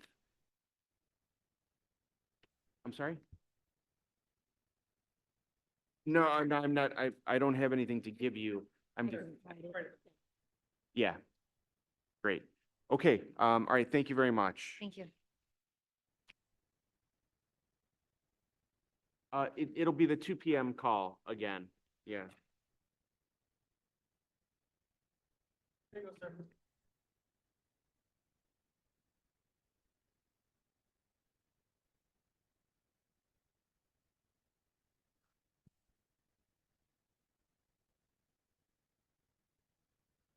All right, I move that we convene into closed session pursuant to Section 2C4 of the Open Meetings Act for the purpose of considering the evidence and testimony presented in open session. Commissioner Brooks seconds, Commissioner McDonald, Yes. Commissioner Soto, Yes. Commissioner Staley, Yes. Commissioner Brooks. Yes. I vote yes, we're in closed session.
Bring my space here next month.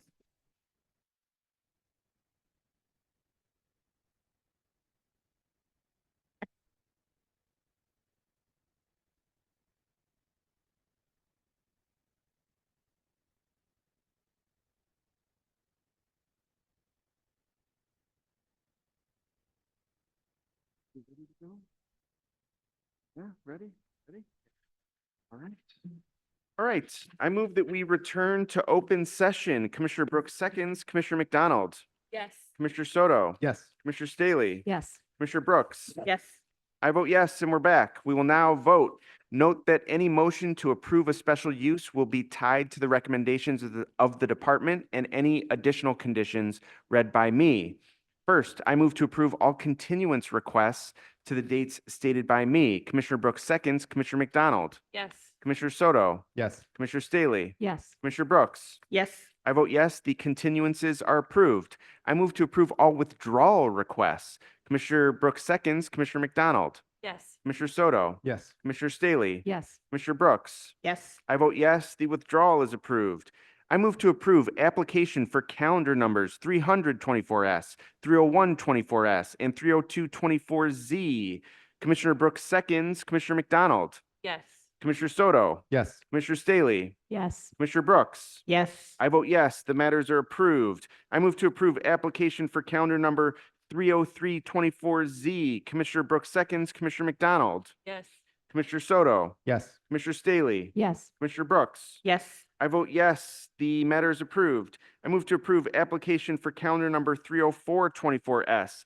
Commissioner Brooks seconds, Commissioner McDonald, Accused. Commissioner Soto, Yes. Commissioner Staley, Yes. Commissioner Brooks. Yes. I vote yes, the matter is approved. I move to approve application for calendar numbers 30524S and 30624S. Commissioner Brooks seconds, Commissioner McDonald, Yes. Commissioner Soto, Yes. Commissioner Staley, Yes. Commissioner Brooks. Yes. I vote yes, the matters are approved. I move to approve application for calendar numbers 30724Z and 30824Z. Commissioner Brooks seconds, Commissioner McDonald, Yes. Commissioner Soto, Yes. Commissioner Staley, Yes. Commissioner Brooks. Yes. I vote yes, the matters are approved. I move to approve application for calendar numbers 39523S and 39623Z. Commissioner Brooks seconds, Commissioner McDonald, Yes. Commissioner Soto, Yes. Commissioner Staley, Yes. Commissioner Brooks. Yes. I vote yes, the matters are approved. I move to approve application for calendar number 13524Z. Commissioner Brooks seconds, Commissioner McDonald, Yes. Commissioner Soto, Yes. Commissioner Staley, Yes. Commissioner Brooks. Yes. I vote yes, the matter is approved. I move to approve application for calendar numbers 20624Z, 20724Z, 20824Z, and 20924Z. Commissioner Brooks seconds, Commissioner McDonald, Yes.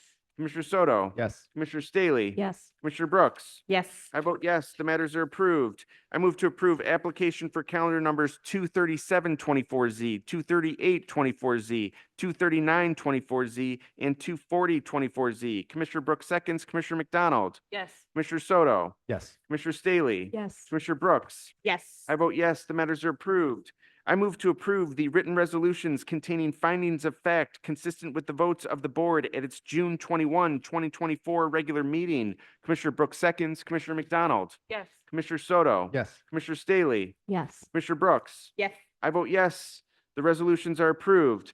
I move that we adjourn the meeting. Commissioner Brooks seconds, Commissioner McDonald, Yes. Commissioner Soto, Yes. Commissioner Staley, Yes. Commissioner Brooks. Yes. I vote yes, we are adjourned. Thank you, everyone. Thank you. You too. Oh, my goodness.